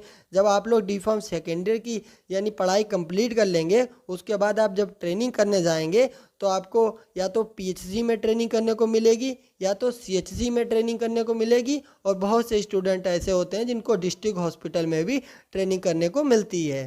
तो जो आपके पीएचसी होते हैं वह छोटे होते हैं, यानी आपके गांव लेवल पर होते हैं, यानी विलेज लेवल के होते हैं। उसके बाद जो आपके कम्युनिटी हेल्थ सेंटर होते हैं ये आपके थोड़े से नगर लेवल के होते हैं। और उसके बाद जो आपके डिस्ट्रिक्ट हॉस्पिटल होते हैं ये पूरे डिस्ट्रिक्ट में एक होता है, बहुत बड़ा हॉस्पिटल बना होता है जिसमें पूरे डिस्ट्रिक्ट के लोग मेडिसिन लेने आते हैं। तो इसके बारे में आपको 3 के बारे में आपको डिफाइन करना है, यानी आपके प्राइमरी हेल्थ सेंटर क्या होते हैं, और उसके बाद कम्युनिटी हेल्थ सेंटर क्या होते हैं, और डिस्ट्रिक्ट हॉस्पिटल आपको पता ही होगा क्या होता है। तो उसके बारे में डिफाइन करना है। तो सबसे पहले बात करते हैं प्राइमरी हेल्थ सेंटर के बारे में। दोस्तों ये जो प्राइमरी हेल्थ सेंटर होते हैं ये बहुत छोटे हॉस्पिटल होते हैं। इनके द्वारा basic health care service provide की जाती है, यानी किसी पेशेंट को अगर खांसी बुखार जुखाम छोटी सी प्रॉब्लम हो जाती है तो वह अपने पड़ोस के पीएचसी में जाकर वहाँ से मेडिसिन ले लेता है, और उसके जो रुपए होते हैं वह बच जाते हैं। और प्राइमरी हेल्थ सेंटर एक लिमिटेड पॉपुलेशन, जैसे 30,000 से 50,000 पर बना होता है। जैसे दोस्तों जब 4-5 गांव लग जाते हैं बड़े बड़े, उसके बाद एक पीएचसी बना दिया जाता है। अगर गांव के लोगों को अगर कोई प्रॉब्लम होती है तो भाई वहाँ जाकर मेडिसिन ले लेते हैं। उसके बाद बात करते हैं community health centre. Community health centre क्या होते हैं दोस्तों, जो आपके थोड़े से बड़े यानी शहर होते हैं, जैसे आपका ज़िला बहुत बड़ा होता है, उसके बाद जो छोटे छोटे कस्बे होते हैं वहाँ पर जो बनाया जाता है हॉस्पिटल गवर्नमेंट के द्वारा, उसको सीएचसी कहा जाता है, कम्युनिटी हेल्थ सेंटर। तो जो पेशेंट पीएचसी से रेफ़र किया जाता है, यानी कोई पेशेंट है उसको अगर पीएचसी में मेडिसिन नहीं मिल पाती है, पीएचसी में उसको कवर नहीं किया जा सकता है, तो उसको सीएचसी में भेज दिया जाता है। और उसके बाद जो पीएचसी से रेफ़र किया जाएगा वह सबसे पहले सीएचसी में जाता है।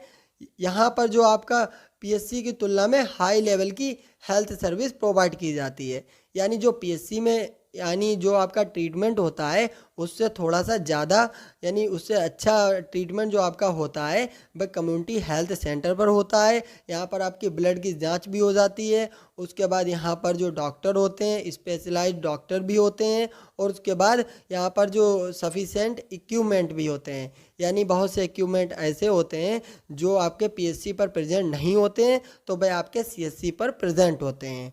उसके बाद अगर कोई पेशेंट ऐसा है जिसको सीएचसी से भी कोई फ़ायदा नहीं हो रहा है, यानी सीएचसी पर भी उसकी कंडीशन को कवर नहीं किया जा सकता, तो उसको सीएचसी से डिस्ट्रिक्ट हॉस्पिटल में रेफ़र कर दिया जाता है।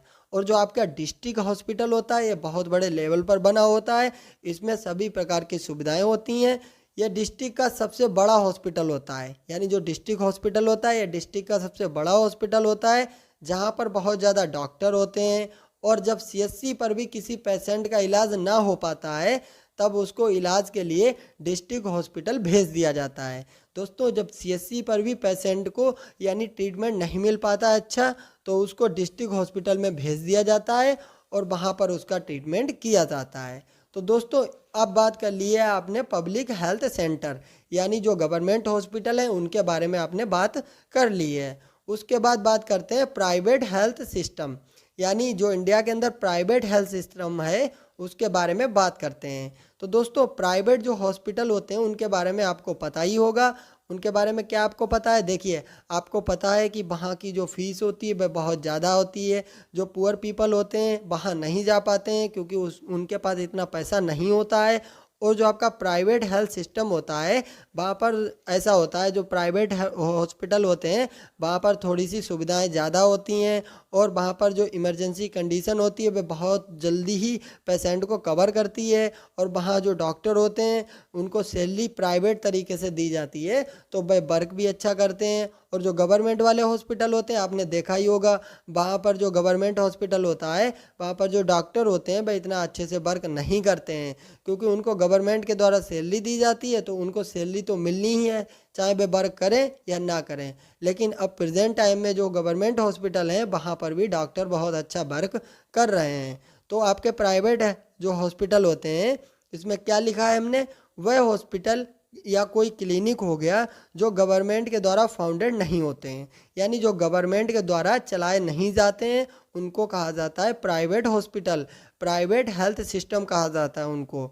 लोगों का मानना है कि प्राइवेट हॉस्पिटल में पब्लिक हॉस्पिटल की तुलना में अच्छा इलाज प्रोवाइड किया जाता है। दोस्तों, अगर किसी के पेशेंट की अगर ज़्यादा सीरियस कंडीशन होती है तो लोग कहते हैं चलिए प्राइवेट हॉस्पिटल में उसको लेकर चलें, गवर्नमेंट में कोई नहीं देखेगा। तो लोगों का ये मानना है। उसके बाद जो गवर्नमेंट में हॉस्पिटल में जो डॉक्टर होते हैं वह बहुत उनके पास नॉलेज होती है, लेकिन वह अगर अपना वर्क अच्छे से करें तो लोगों को बहुत ज़्यादा हेल्प मिलेगी। जो प्राइवेट हॉस्पिटल होते हैं वे इमरजेंसी कंडीशन में अच्छी फैसिलिटी प्रोवाइड करते हैं। अगर कोई इमरजेंसी कंडीशन है तो उसमें प्राइवेट जो हॉस्पिटल होते हैं वह बहुत ज़्यादा अच्छी यानी फैसिलिटी प्रोवाइड करते हैं। तो दोस्तों, इतना आपको प्राइवेट हॉस्पिटल के बारे में लिखना है, और उसके बाद जो आपके पब्लिक हॉस्पिटल हैं उनके बारे में आपको उतना डिफाइन करना है। उसके बाद हमने एक छोटा सा चार्ट बनाया है, और चार्ट में हमने क्या डिफाइन किया है, तो आपको हम नॉलेज के लिए एक चार्ट बनाए हैं और आपको बताया है। देखिए, रूरल जो होता है वह आपका जो गांव के क्षेत्र होते हैं यानी गांव वाले होते हैं उनको रूरल कहा जाता है, और जो अर्बन होते हैं वह शहरी क्षेत्र होते हैं। तो इस आपको चार्ट समझाते हैं। रूरल यानी रूरल में क्या आ जाता है? देखिए, पब्लिक हॉस्पिटल जो होते हैं उनमें आपका कॉस्ट का खर्चा होता है, उस प्रकार से हमने चार्ट बनाया है। देखिए, जो पब्लिक हॉस्पिटल होते हैं उसमें हमने छोटा सा चार्ट बनाया है, इसमें आपका थोड़ा खर्चा होता है। लेकिन जो आपके गांव के क्षेत्र में जो प्राइवेट हॉस्पिटल होते हैं, इसमें थोड़ा सा जो प्राइवेट हॉस्पिटल हैं गवर्नमेंट की तुलना में इनमें ज़्यादा खर्चा होता है। यानी आपका अगर पब्लिक हॉस्पिटल में हमने लिखा है 88 रुपये अगर खर्च होगा, तो उसके बाद आपका प्राइवेट हॉस्पिटल में आप यानी गांव के क्षेत्र में प्राइवेट हॉस्पिटल जो बने होते हैं, अगर वहाँ पर पेशेंट को ले जाएंगे तो 340 रुपीज़ तक का आपका खर्चा आ सकता है। ऐसा हमने अनुमान लगाकर आपके लिए एक चार्ट बनाया है। और उसके बाद जो अर्बन क्षेत्र होते हैं यानी जो आपके शहरी क्षेत्र होते हैं, तो शहरी क्षेत्र में जो पब्लिक हॉस्पिटल होते हैं यानी जो गवर्नमेंट हॉस्पिटल होते हैं, उनमें आपका खर्चा कितना है? लगभग 120 अगर रुपये आता है आपका पब्लिक हॉस्पिटल में, यानी गवर्नमेंट हॉस्पिटल में अगर खर्चा आता है आपका, तो आपका जो प्राइवेट हॉस्पिटल है तो 507 रुपये तक का आपका खर्चा उसमें आ सकता है प्राइवेट हॉस्पिटल में। तो इस चार्ट से आप समझ सकते हैं कि आपका जो प्राइवेट का यानी कॉस्ट कितना है, और उसके बाद पब्लिक यानी जो पब्लिक हॉस्पिटल होते हैं उनमें भी दोस्तों प्राइवेट दवाई लाई जाती है, क्योंकि डॉक्टर लिख देते हैं अगर कोई दवाई गवर्नमेंट के द्वारा अवेलेबल नहीं होती है हॉस्पिटल के अंदर, तो उसको बाहर से लाना पड़ता है और अपने पेशेंट को देकर उसके बाद वह पेशेंट ठीक हो जाता है। तो इस प्रकार से हमने ट्रीटमेंट कॉस्ट का एक चार्ट बनाया है। इसको आप नॉलेज के लिए भी समझ सकते हैं और अपने नोट्स में भी इसको बना सकते हैं। तो दोस्तों, अगर आपको नोट्स चाहिए तो डिस्क्रिप्शन बॉक्स में लिंक दी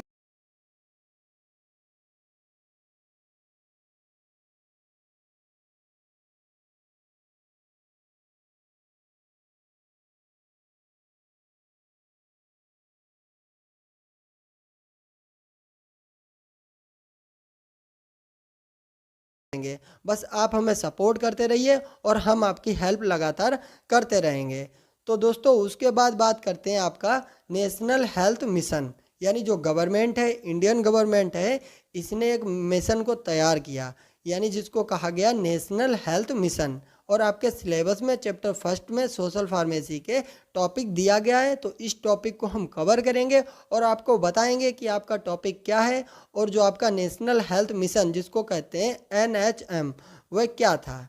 तो दोस्तों इसमें हमने लिखा है जो नेशनल हेल्थ मिशन को दो पार्ट में बांटा गया। जो आपका नेशनल हेल्थ मिशन होता है, यानी जो प्रेजेंट टाइम में नेशनल हेल्थ मिशन यानी चल रहा है और जो प्रीवियस में बनाया गया था, तो इसको दो टाइप में बांटा गया था। पहला था नेशनल रूरल हेल्थ मिशन जिसको कहते हैं शॉर्ट में NRHM, और उसके बाद जो आपका सेकंड वाला था नेशनल अर्बन हेल्थ मिशन जिनको कहते हैं NUHM। तो इन दोनों के बारे में बात करेंगे कि NRHM क्या था और NURM क्या था। तो दोस्तों जो आपका NRHM है वह आपका किस लिए बनाया गया भाई, आपके विलेज के जो विलेज होते हैं, यानी इंडिया के अंदर ज़्यादातर क्षेत्र जो होते हैं वे विलेज हैं यानी गांव हैं, तो उनके लिए ये वर्क करता है आपका। और उसके बाद जो आपका NUHM है वह आपका शहरी क्षेत्र में वर्क करता है। तो सबसे पहले बात करेंगे NRHM जो गांव वाले क्षेत्र में वर्क करते हैं, जो संस्थाएं बनाई जाती हैं, गवर्नमेंट जो हॉस्पिटल बनाए जाते हैं वह आपके यानी NRHM में वर्क करते हैं। तो उसके बारे में बात करेंगे। यह जो मिशन था वह आपका 12 अप्रैल यानी 2005 में तैयार किया गया था, यानी आपका 12 अप्रैल 2005 में लॉन्च किया गया था। किसके लिए? आपके गांव के क्षेत्र के लिए। यह देश में रूरल क्षेत्रों में अच्छी हेल्थ केयर सर्विस प्रोवाइड करने के लिए बनाया गया था, यानी 2005 में इसको बनाया गया। और इसका उद्देश्य क्या था? जो गांव के क्षेत्र हैं उनमें हेल्थ केयर सुविधाएं जो हैं वह अच्छे से प्रोवाइड करना, यानी गांव के क्षेत्र में इतनी हेल्थ केयर सुविधाएं पहले प्रोवाइड नहीं की जाती थी, तो इसलिए इस मिशन को बनाया गया कि जो गांव के क्षेत्र हैं उनको अच्छी सुविधाएं प्राप्त हो सकें, वहाँ जो गरीब लोग रहते हैं उनको बहुत ज़्यादा हेल्प मिल सकें।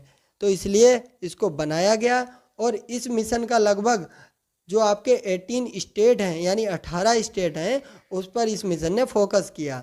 किस पर फोकस किया? जो आपके यानी भारत के अंदर बहुत से स्टेट्स हैं, लेकिन जो आपके 18 स्टेट हैं उन पर इसने बहुत ज़्यादा फोकस किया, जिसमें हमने लिखा है आपका उत्तर प्रदेश हो गया, मध्य प्रदेश हो गया, बिहार, असम हो गया, मणिपुर हो गया, राजस्थान, नागालैंड और जो त्रिपुरा है और आपका हो गया हिमाचल प्रदेश। तो जो इन स्टेट पर इसने बहुत ज़्यादा फोकस किया।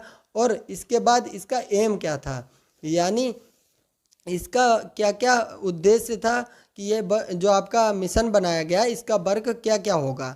तो पहला पॉइंट है विलेज में उच्च क्वालिटी की सुविधा प्रोवाइड करना। दोस्तों जो विलेज होते हैं उनमें इतनी उच्च क्वालिटी की सुविधा प्रोवाइड नहीं होती है। पर्सन को अगर कोई बीमारी हो जाती है तो उसको बहुत ज़्यादा हेल्प नहीं मिल पाती है। तो इस जो मिशन को तैयार किया गया था 2005 में, तो इसका उद्देश्य था कि लोगों को अच्छी सुविधा प्रोवाइड करना और विलेज में डॉक्टर्स फार्मासिस्ट की संख्या को बढ़ाना। जो विलेज वाले क्षेत्र होते हैं वहाँ पर डॉक्टर की कमी होती है, फार्मासिस्ट की कमी होती है, इसलिए इस मिशन का उद्देश्य था कि विलेज में डॉक्टर की संख्या को बढ़ाना और फार्मासिस्ट की संख्या को बढ़ाना।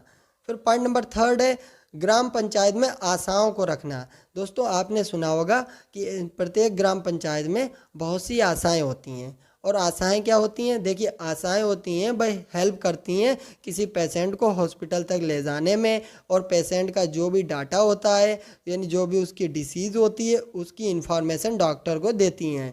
भाई इतना वर्क करती हैं। अगर कोई प्रेग्नेंट वूमेन है तो उसकी भी बहुत ज़्यादा हेल्प करती हैं आशा जो होती हैं। तो इसलिए ग्राम पंचायत में आशा की संख्या को रखना यानी संख्या बढ़ाना और आशाओं को रखना। पहले आशाएं नहीं रखी जाती थी, लेकिन 2005 के बाद दोस्तों प्रत्येक गांव में आशा रखना स्टार्ट हो गया।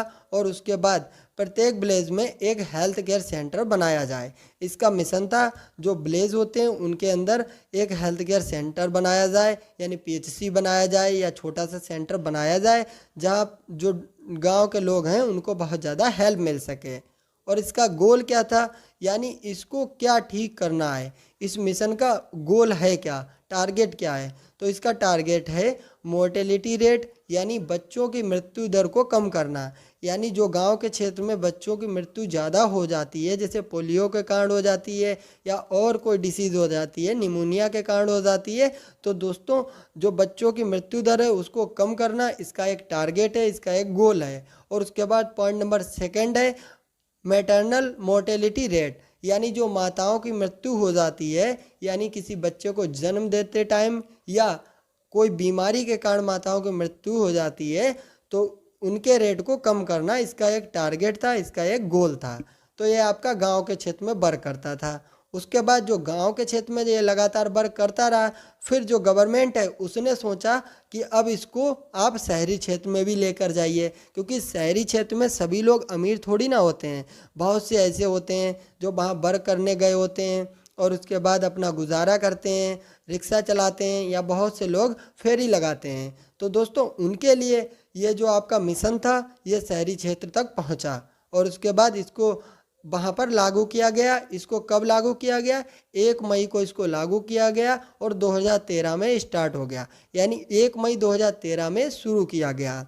यह मिशन सिटी में रहने वाले पुअर वर्कर्स, स्ट्रीट चिल्ड्रन, यानी जो आपके गली में बच्चे घूमते रहते हैं, जो बच्चे अनाथ हैं, और जो होमलेस पर्सन हैं, यानी जो किराए पर रह रहे हैं वहाँ पर, यानी कोई भी वर्क कर रहे हैं, मजदूरी कर रहे हैं, तो दोस्तों उनके लिए ये आपका शहरी क्षेत्र तक मिशन पहुँचाया गया, जिससे उन लोगों को हेल्थ सुविधा प्राप्त हो पाए, क्योंकि उन लोगों को भी तो हेल्थ सुविधा प्राप्त होनी चाहिए। दोस्तों गवर्नमेंट जो है वह हमारे लिए बहुत कुछ करती है, तो दोस्तों हमें भी गवर्नमेंट के लिए सपोर्ट करना चाहिए, हमारी बहुत ज़्यादा हेल्प मिलती है। बहुत सी डिसीज़ ऐसी होती हैं जिनका इलाज कराएं अगर आप, तो उसमें बहुत ज़्यादा पैसे का खर्चा होता है, लेकिन जो गवर्नमेंट हॉस्पिटल बनाए गए हैं, कभी कभी जो गरीब पर्सन होते हैं उनको दोस्तों बहुत ज़्यादा हेल्प मिलती है। जो आपके गवर्नमेंट हॉस्पिटल बनाए गए हैं यहाँ उनको बहुत ज़्यादा हेल्प मिलती है। और इसका गोल क्या था? सिटी में रहने वाले गरीब लोगों के स्टेटस को बदलना, यानी जो सिटी में गरीब लोग रह रहे हैं उनके स्टेटस को बदलना, और उसके बाद गरीब लोगों को हेल्थ सुविधा प्रोवाइड करना। जो गरीब लोग हैं उनको हेल्थ सुविधा प्रोवाइड होए, और उसके बाद उन तक दवाओं एंड अदर फैसिलिटी को पहुंचाना, यानी दवाओं का मीन्स मेडिसिन को पहुंचाना, और जितनी भी फैसिलिटी हैं जो कैंप लगाए जाते हैं उनको वहां तक पहुंचाना। तो दोस्तों इतना आपका टॉपिक हमने कवर किया। अगर आपको मेरी वीडियो अच्छी लगी हो तो वीडियो को लाइक कर देना और हमारे चैनल को सब्सक्राइब करके ज़्यादा से ज़्यादा अपने दोस्तों को भी शेयर कर देना। तो दोस्तों अब बात करने वाले हैं national health policy Indian perspective के अनुसार। इस वाले टॉपिक को आप कंप्लीट करेंगे। जो भी प्रीवियस में टॉपिक हमने कंप्लीट किया, आशा करते हैं आपको समझ में आए होंगे। तो दोस्तों अगर आपको मेरी वीडियो अच्छी लग रही हो तो दोस्तों देव फार्मेसी ऐप के अंदर ये टोटल सब वीडियो आपको प्रोवाइड की जाएंगी। यूट्यूब पर आपको सोशल फार्मेसी का फर्स्ट चैप्टर और सेकंड चैप्टर ही अपलोड होगा, बाद में जो भी मतलब इसके चैप्टर होंगे देव फार्मेसी ऐप पर अपलोड किए जाएंगे। इसी प्रकार से आपके जो फार्मास्यूटिक सब्जेक्ट है उसके 3 चैप्टर यूट्यूब पर अपलोड होंगे, बाकी के चैप्टर आपके देव फार्मेसी ऐप पर अपलोड होंगे। तो अगर आप देव फार्मेसी ऐप से कनेक्ट होंगे उसके बाद आपको total video, total PDF, multiple choice की पीडीएफ और मल्टीपल चॉइस की वीडियो सब आपको प्रोवाइड कर दिया जाएगा। और दोस्तों जो आपका डी फार्म फर्स्ट ईयर है इसका जो नोट्स है वह आपका बहुत अच्छी क्वालिटी का है, क्योंकि ये टाइपिंग नोट्स है, और टाइपिंग नोट्स पढ़ने से दोस्तों आपकी जो भी मतलब प्रॉब्लम्स होती हैं जो क्वालिटी के बेसिस पर, बस सब प्रॉब्लम आपकी दूर हो जाती हैं। तो वीडियो को लाइक करना, अपने दोस्तों को शेयर करना, और उसके बाद एक ही वीडियो में पूरा एक चैप्टर को कंप्लीट करके अपनी तैयारी को और ज़्यादा अच्छा बनाना। तो दोस्तों स्टार्ट करते हैं national health policy. National health policy क्या होती है इसके बारे में हम आपको बताएंगे, और कौन कौन सी नेशनल हेल्थ पॉलिसी यानी इंडिया में बनाई गई उसके बारे में भी बात करेंगे। तो दोस्तों नेशनल हेल्थ पॉलिसी में राष्ट्र के द्वारा एक गोल तैयार किया जाता है, जो यानी देश होता है उसके द्वारा एक गोल तैयार किया जाता है जिससे स्वास्थ्य में वृद्धि होती है। यानी जो नेशनल हेल्थ पॉलिसी होती है ये इसलिए बनाई जाती है कि इसमें कुछ टारगेट को यानी रखा जाता है, उन टारगेट को पूरा करना होता है जिससे हेल्थ जो होती है, लोगों की हेल्थ होती है, उसमें वृद्धि होती है और जिसकी सहायता से देश की इकोनॉमी भी बढ़ती है। यानी जब देश में ज़्यादा लोग हेल्दी होंगे तो हमारे देश की जो इकोनॉमी होगी वह भी बहुत ज़्यादा बढ़ेगी। फिर उसके बाद इसमें नीचे की तरफ पॉइंट दिया गया है, समय समय पर नेशनल हेल्थ पॉलिसी को परिवर्तित कर एक नए तरीके के साथ लाया गया। यानी जो आपका टाइम टू टाइम पर नेशनल हेल्थ पॉलिसी को यानी रिवाइज्ड किया जाता है, यानी परिवर्तित किया जाता है। जो आपकी नेशनल हेल्थ पॉलिसी आज चल रही है और वह 20 साल बाद उसको परिवर्तित कर उसमें कुछ नए नियम लाए जाएंगे। तो दोस्तों उसी प्रकार से जो आपकी प्रीवियस में जो हेल्थ पॉलिसी बनाई गई हैं उनमें कुछ ना कुछ परिवर्तन करके उनको नए तरीके से लाया गया। और उसके बाद भारत सरकार द्वारा जो फर्स्ट नेशनल हेल्थ पॉलिसी थी वह 1983 में लाई गई थी और उसके बाद दूसरी हेल्थ पॉलिसी को 2002 में लाया गया। जो आपकी सेकंड वाली हेल्थ पॉलिसी थी 2002 में लाया गया और उसके बाद थर्ड नेशनल हेल्थ पॉलिसी को 2017 में लाया गया, जो प्रेजेंट टाइम में अभी तक वर्क कर रही है। तो दोस्तों आपको 2017 वाली जो नेशनल हेल्थ पॉलिसी है उसके कुछ पॉइंट्स को पढ़ना है, उसके क्या गोल थे उसके बारे में आपको पढ़ना है और उसके बाद आपका ये वाला टॉपिक कंप्लीट हो जाएगा। तो बात करते हैं यानी जो आपकी 2017 वाली जो नेशनल हेल्थ पॉलिसी है उसके क्या कुछ लक्ष्य थे उसके बारे में बात करेंगे।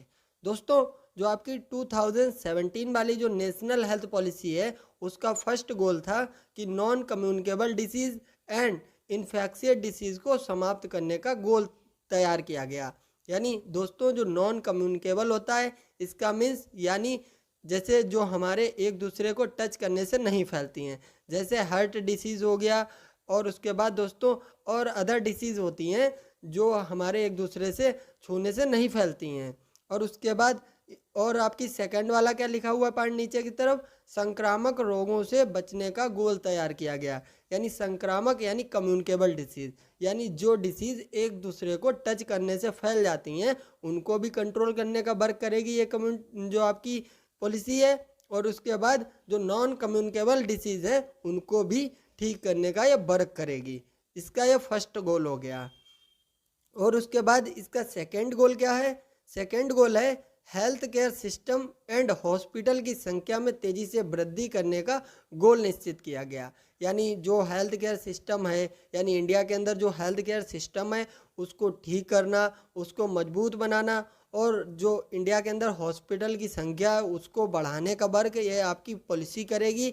और उसके बाद इसका थर्ड गोल क्या है, थर्ड गोल है गरीबी को देखकर सरकार द्वारा फ्री हॉस्पिटल सेवा प्रोवाइड की जाएगी। यानी जो गवर्नमेंट है उसके द्वारा पहले से ही फ्री सेवा प्रोवाइड की जा रही है, लेकिन कुछ मॉडल को लेकर आएगी ये पॉलिसी जिससे आप प्राइवेट यानी जो आपके प्राइवेट हॉस्पिटल्स होते हैं वहाँ पर भी आप फ्री सेवा में मेडिसिन ले सकते हैं, अपना इलाज करा सकते हैं।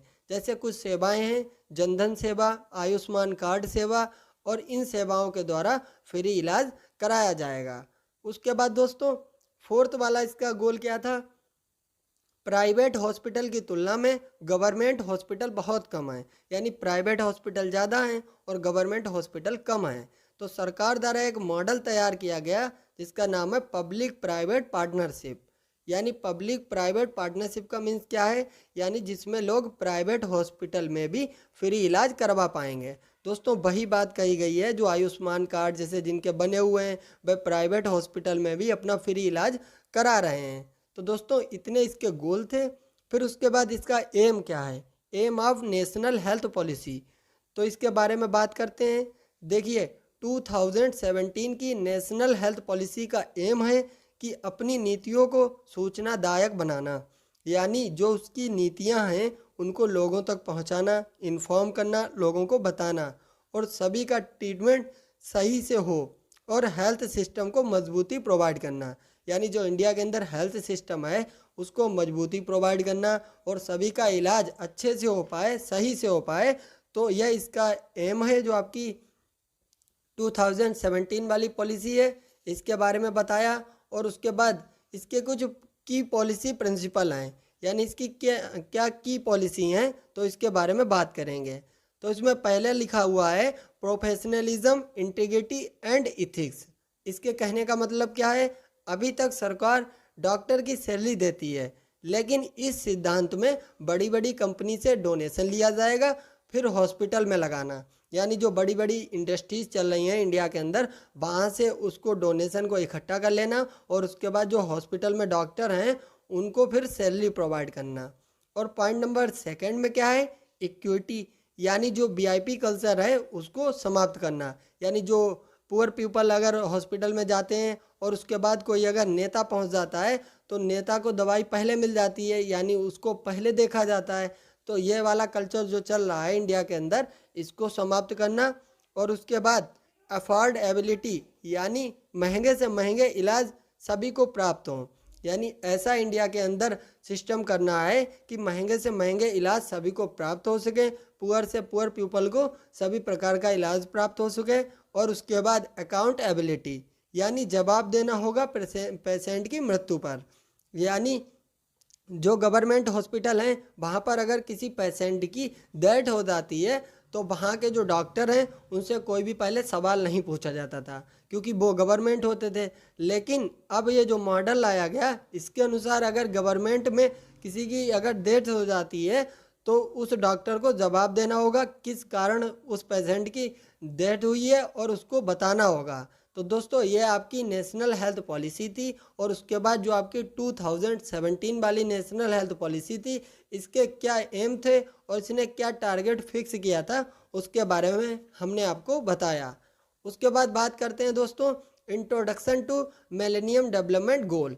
दोस्तों अगर आपको मेरी वीडियो अच्छी लग रही हो तो वीडियो को लाइक कर दीजिए और हमारे चैनल को सब्सक्राइब करके अपने दोस्तों को भी शेयर कर दीजिए। हम आपके लिए बहुत मेहनत करते हैं, आपके लिए हिंदी इंग्लिश मिक्स का पूरा कंटेंट प्रोवाइड करते हैं। तो दोस्तों आप लोग मेरे लिए एक काम करिए, अपने दोस्तों को वीडियो शेयर कर दीजिए और उसके बाद आप वीडियो को लाइक कर दीजिए और ज़्यादा से ज़्यादा कमेंट किया करो। तो बात करते हैं introduction to millennium development goal के बारे में। तो आपका मिलेनियम डेवलपमेंट गोल क्या है, इसके बारे में हम आपको बताएंगे। देखिए, संयुक्त राष्ट्र संघ ने सितंबर 2000 में एक मीटिंग रखी। यानी जो यूनाइटेड स्टेट है उसने 2000 में यानी सितंबर मंथ में एक मीटिंग रखी और एक समिति की स्थापना की जिसको मिलेनियम डेवलपमेंट गोल कहा जाता है। यानी जो संयुक्त राष्ट्र संघ है उसके द्वारा 2000 में सितंबर के मंथ में एक मीटिंग रखी गई, उसमें एक आपकी समिति की स्थापना की गई जिसको कहा गया मिलेनियम डेवलपमेंट गोल। अब आपका मिलेनियम डेवलपमेंट गोल है क्या, उसके बारे में बताएंगे आपको। देखिए, मिलेनियम डेवलपमेंट गोल का मीन्स है कि समिति ने यानी 1000 ईयर यानी 1000 साल तक गोल को रखा।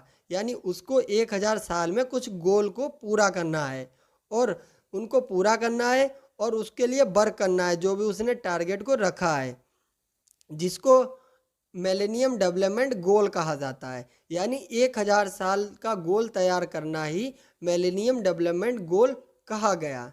दोस्तों इसमें कुछ इसने लक्ष्य रखे हैं तो उनको हमने लिखा हुआ है, कुछ इसके टारगेट हैं उसको हमने लिखा हुआ है, तो इसके बारे में बात करते हैं। दोस्तों इसमें कुछ लक्ष्य को रखा गया जिसको पूरा करना है। पहला पॉइंट है पॉवर्टी एंड हंगर को समाप्त करना। यानी जो देश में पॉवर्टी है, गरीबी है और जो भुखमरी है उसको समाप्त करना। जिन देशों में भी पॉवर्टी है या भुखमरी है उसको समाप्त करना, उस देश का सहयोग करके उस देश से गरीबी को समाप्त करना। और उसके बाद जितना भी आपका विश्व में देश हैं तो दोस्तों उसमें सभी पीपल को एजुकेट करना। यानी सभी देश में सभी पर्सन को एजुकेशन प्राप्त होनी चाहिए। और जो लिंग भेद का यानी चल रहा है ना कि जो मेल है या फीमेल है, तो इसमें जो भेद समाप्त करना। और उसके बाद इन्वायरमेंट को बचाना। यानी जिन देशों में इन्वायरमेंट अच्छा नहीं है, जहाँ पर बहुत ज़्यादा प्रदूषण होता है, यानी हमारे इन्वायरमेंट को भी बचाना, क्योंकि इन्वायरमेंट हमें जीने का तरीका सिखाता है। अगर इन्वायरमेंट नहीं होगा तो हम अपनी अच्छी लाइफ नहीं जी पाएंगे। और पॉइंट नंबर 5 है इसमें चाइल्ड मोर्टेलिटी रेट को कम करना। यानी जिन देशों में छोटे छोटे बच्चों की मृत्यु ज़्यादा होती है तो चाइल्ड मोर्टेलिटी रेट को कम करना। और उसके बाद डेवलपमेंट के लिए एवरी कंट्री 10 अदर कंट्री की हेल्प करे। यानी अगर कोई कंट्री डेवलप नहीं है और कोई अदर कंट्री जो है डेवलप्ड है, तो दोस्तों यानी जो डेवलप्ड कंट्री हैं वह 10 डेवलप्ड कंट्री मिलकर एक देश की यानी हेल्प करेंगी।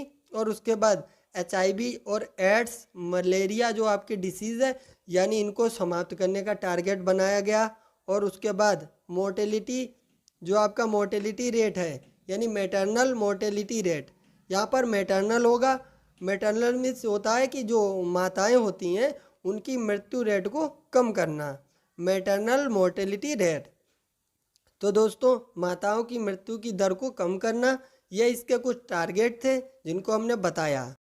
तो दोस्तों स्टार्ट करते हैं इस वीडियो का टॉपिक, सस्टेनेबल डेवलपमेंट गोल्स। यानी जो सस्टेनेबल जो आपके डेवलपमेंट गोल्स होते हैं उनके बारे में आपको हम बताएंगे। और उसके बाद जो आपका नेक्स्ट टॉपिक होगा सिलेबस में उसको भी कवर करेंगे। तो दोस्तों सस्टेनेबल डेवलपमेंट गोल को यूनाइटेड स्टेट के द्वारा 2015 में बनाया गया। यानी जो सस्टेनेबल जो डेवलपमेंट होते हैं यानी कुछ उसमें गोल्स होते हैं उसको यूनाइटेड स्टेट के द्वारा 2015 में बनाया गया। और इसमें 17 ग्लोबल गोल्स को रखा गया। यानी इसमें 17 गोल्स को रखा गया जिसको इनको 2030 तक पूरा करने के लिए निश्चित किया गया। यानी दोस्तों जो आपका सस्टेनेबल डेवलपमेंट गोल जो आपकी एक प्रकार की पॉलिसी ही है। यानी जिस प्रकार से आपने प्रीवियस के लेक्चर में पॉलिसीज़ को पढ़ा है उसी प्रकार से यह भी एक प्रकार का कोई टारगेट या कोई भी पॉलिसी है। तो इसमें यानी किसने बनाया था इसको, 2015 में यूनाइटेड स्टेट के द्वारा बनाया गया। और इसमें 17 गोल को रखा गया जिनको 2030 तक पूरा करना है। और सस्टेनेबल डेवलपमेंट में इकोनॉमिक डेवलपमेंट आता है, सोशल डेवलपमेंट आता है, इन्वायरमेंटल डेवलपमेंट आता है। दोस्तों इसके अंदर देश का विकास आता है, यानी जो अपने देश का विकास करेगा यानी इस गोल के अनुसार। और उसके बाद जो सोशल यानी सामाजिक डेवलपमेंट भी होगा। और उसके बाद पर्यावरण यानी इन्वायरमेंट डेवलपमेंट भी होगा, जो आपका सस्टेनेबल डेवलपमेंट गोल होते हैं। दोस्तों जैसे आपको एग्जांपल में बताते हैं, जैसे हमारे देश में वाटर की कमी हो रही है तो उसको अपने आने वाली पीढ़ी के लिए बचा कर रखना है। जितना आपको यूज़ करना है उतना ही वाटर यूज़ करना है और आपको वेस्ट नहीं करना है। और बहुत सी चीज़ें हैं जो प्राकृतिक चीज़ें हैं उनको आप वेस्ट ना करिए, जो आने वाले जो पीढ़ी होती हैं उनके काम आएंगी। तो इसी प्रकार से यही आपका होता है सस्टेनेबल डेवलपमेंट गोल। यानी अपने यानी जो भी आपके यूज़ करने वाली चीज़ें हैं उनको बचा कर रखना आने वाली पीढ़ी के लिए, जिससे कि वह जो आने वाली पीढ़ी है वह अपना जीवन यापन कर सकें। और उसके बाद इसमें कुछ गोल्स को रखा गया है। और इसमें कितने गोल्स को रखा गया है, 17 गोल्स को रखा गया है। और वही गोल्स हैं जो आपको हमने प्रीवियस में पॉलिसी में बताए हैं, उसी प्रकार के इसके टारगेट हैं। तो दोस्तों पहला इसका पॉइंट है पॉवर्टी को समाप्त करना, यानी गरीबी को समाप्त करना। और उसके बाद हंगर को समाप्त करना, यानी किसी देश में अगर पॉवर्टी है यानी गरीबी है तो उसको भी समाप्त करना। भूखमरी है अगर तो भूखमरी को समाप्त करना। और उसके बाद गुड हेल्थ होनी चाहिए, यानी इस प्रकार से वर्क करना है कि सभी लोगों की अच्छी हेल्थ होनी चाहिए, हेल्दी होने चाहिए सभी पर्सन। और पॉइंट नंबर 4 है सभी एजुकेट होने चाहिए, यानी सभी पर्सन एजुकेट होना चाहिए, ऐसा इसका टारगेट होता है यानी टारगेट है। और उसके बाद पॉइंट नंबर 5 में बताया गया है जेंडर इक्वलिटी होनी चाहिए, यानी ऐसा नहीं है मेल और फीमेल में डिफरेंस होना चाहिए, दोनों जेंडर में इक्वलिटी होनी चाहिए।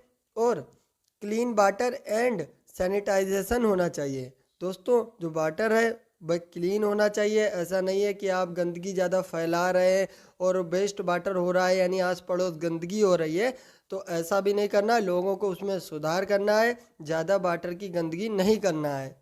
और पॉइंट नंबर 7 है क्लीन एनर्जी मिलनी चाहिए, यानी क्लीन एनर्जी का मीन्स यानी जो प्रदूषण फैला हुआ है वह नहीं फैलना चाहिए, उसको कम करना चाहिए। जैसे आपने देखा होगा जो अब जो वाहन चल रहे हैं यानी जो आपके बाइक हो गई और उसके बाद जो कार हो गई और जो रिक्शा हो गए हैं ये अब बैटरी वाले चल रहे हैं, क्योंकि बैटरी वाले में जो है एनर्जी जो है उसमें कोई भी इन्वायरमेंट को इफ़ेक्ट नहीं पहुंचता है, बुरा इफ़ेक्ट नहीं पहुंचता है। तो जिससे जो है हमारा इन्वायरमेंट अच्छा बना रहता है और उसके बाद दोस्तों हमें अच्छी एनर्जी प्राप्त होती है। तो इसका ये टारगेट है कि यानी जब जो पर्सन प्रेजेंट है सभी को जो है क्लीन एनर्जी मिलनी चाहिए। और उसके बाद पॉइंट नंबर 8 है सभी को वर्क मिलना और इकोनॉमिक ग्रोथ बढ़ाना, यानी अपने देश की इकोनॉमिक ग्रोथ को बढ़ाना, और जो जो व्यक्ति बेरोज़गार हैं उनको रोज़गार मिलना चाहिए। और इंडस्ट्री इनोवेशन, यानी ज़्यादा से ज़्यादा इंडस्ट्रीज़ को लगाना। और उसके बाद सभी कंट्री को बराबर मानना, यानी अगर किसी एक कंट्री में, अगर कोई एक कंट्री डेवलप्ड है, अगर उसमें कोई प्रॉब्लम आ जाती है तो जिस प्रकार से उसकी हेल्प की जाएगी उसी प्रकार से जो भी आपकी कंट्री है वह डेवलप्ड नहीं है, अगर उसमें कोई प्रॉब्लम आती है तो उसकी भी उसी प्रकार से हेल्प की जाएगी। और न्यू सिटीज़ बनाना, यानी नई नई जो सिटी होती हैं उनको तैयार करना, जो रिसोर्सेज हैं उनका उचित उपयोग करना, यानी जो प्राकृतिक स्रोत हैं उनका उचित उपयोग करना। और उसके बाद पॉइंट नंबर 12 है, इसमें कोई आपदा आने पर राष्ट्र के पास पूरी व्यवस्था होनी चाहिए, यानी जो राष्ट्र होता है उसके पास पूरी व्यवस्था होनी चाहिए, अगर कोई प्राकृतिक आपदा आ जाती है तो उसमें वह लोगों की हेल्प कर सके। पॉइंट नंबर 13 है ओशियन एंड मैराइन रिसोर्सेज का यानी प्रोटेक्शन करना, यानी जो समुद्री रिसोर्सेज होते हैं उनका प्रोटेक्शन करना। और पॉइंट नंबर 14 है भूमि पर जो रिसोर्सेज हैं उनको बचाना, यानी जो भूमि पर रिसोर्सेज प्रेजेंट है उनको भी बचाना, और जो आपके यानी समुद्र में प्रेजेंट होते हैं, समुद्र के द्वारा जो हमें रिसोर्सेज प्राप्त होते हैं उनको भी बचाना। फिर पॉइंट नंबर 15 और 16 और 17, इस पॉइंट के बाद आपका ये टॉपिक कंप्लीट हो जाएगा। और दोस्तों आपके लिए जितना हम बता रहे हैं उतना कंटेंट बहुत अच्छा है, आप इसको इतना पढ़ेंगे, हिंदी इंग्लिश मिक्स में याद करेंगे तो आपकी एग्ज़ाम टाइम बहुत ज़्यादा हेल्प होगी। तो दोस्तों पॉइंट नंबर 15 है राष्ट्र में जो अदालत हैं यानी जो कोर्ट हैं वह स्ट्रांग होने चाहिए। स्ट्रांग का मीन्स यानी दोस्तों वहाँ न्याय मिलना चाहिए, तो इस प्रकार के कोर्ट होने चाहिए। और उसके बाद पार्टनरशिप फॉर गोल्स, यानी जो भी इसके गोल बनाए गए हैं सभी देश को इसमें पार्टनरशिप करना चाहिए, भाग लेना चाहिए, ज़्यादा से ज़्यादा उसमें हिस्सा लेना चाहिए। और पॉइंट नंबर 17 है डेवलपमेंट के लिए जो एवरी कंट्री है वह 10 अदर कंट्री की हेल्प करेगी, यानी एक कंट्री जो होती है वह विकसित नहीं होती है और बहुत सी कंट्री ऐसी होती हैं जो विकसित होती हैं यानी डेवलप्ड होती हैं। तो जो डेवलप्ड कंट्री हैं वह जो कंट्री विकसित नहीं है उसकी हेल्प करेंगी, और उसमें अगर कोई देश में कोई प्रॉब्लम होगी तो उसका साथ देंगी। तो दोस्तों इस प्रकार से जो आपका टॉपिक है सस्टेनेबल डेवलपमेंट गोल, यानी जिसको शॉर्ट में कहते हैं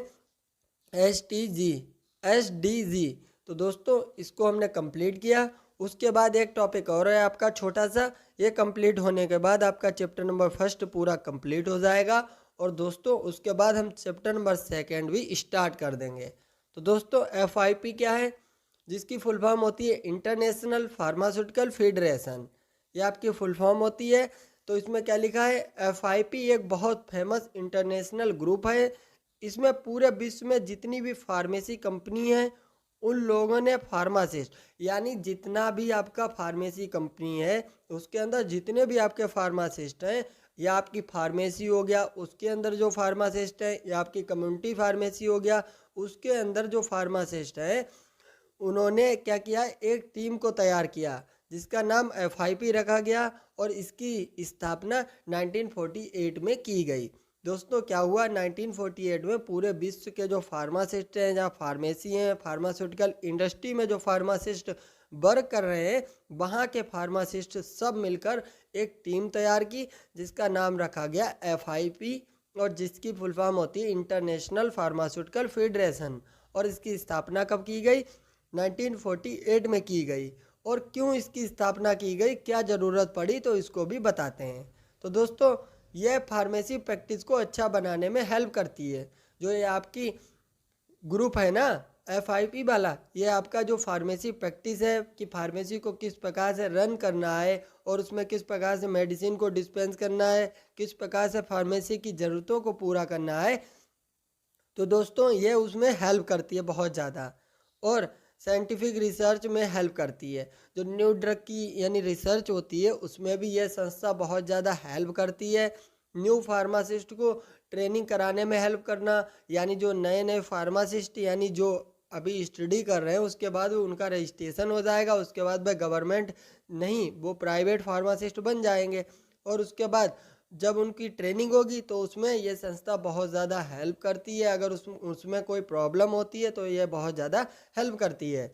और न्यू टेक्नोलॉजीज़ को विकसित करने में हेल्प करना, जो न्यू न्यू टेक्नोलॉजीज़ हैं, और जैसे आपकी डिस्पेंसिंग के लिए टेक्नोलॉजीज़ हो गई और आपकी जो है मैन्युफैक्चरिंग के लिए टेक्नोलॉजीज़ हो गई, उसमें बहुत ज़्यादा हेल्प करना। तो इस प्रकार से दोस्तों इसीलिए इस संस्था को बनाया गया कि ये फार्मेसी प्रैक्टिस को अच्छा बना सके, सभी प्रकार से फार्मासिस्ट के वर्क में हेल्प कर सके, तो इसलिए इसको बनाया गया। और उसके बाद इसमें नीचे लिखा हुआ है एफआईपी की टीम ने डब्ल्यूएचओ के साथ मिलकर कुछ लक्ष्य तैयार किए। जो एफआईपी की टीम है उसने डब्ल्यूएचओ के साथ मिलकर यानी वर्ल्ड हेल्थ ऑर्गेनाइजेशन के साथ मिलकर कुछ लक्ष्य तैयार किए। और क्या लक्ष्य तैयार किए, यानी पहला पॉइंट है इसमें एकेडमिक कैपेसिटी। दोस्तों जो एकेडमिक कैपेसिटी है उसमें इम्प्रूव लाना, यानी जो भी यानी कॉलेज है स्कूल है उनमें जो पढ़ाई हो रही है उनकी कैपेसिटी को बढ़ाना, वहाँ अच्छी पढ़ाई हो। क्वालिटी एश्योरेंस, यानी जो क्वालिटी एश्योरेंस होता है उसमें भी डेवलप्ड करना, उसको डेवलप करना।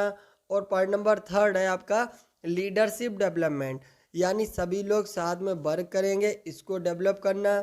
डिजिटल हेल्थ, यानी सभी का जो यानी डिजिटल हेल्थ से रिलेटेड जितनी भी इंफॉर्मेशन है भाई, जो कोई भी पेशेंट हो गया उसकी जो भी इंफॉर्मेशन है हेल्थ की उसको डिजिटल रूप से यानी स्टोर करना, उसको रखना।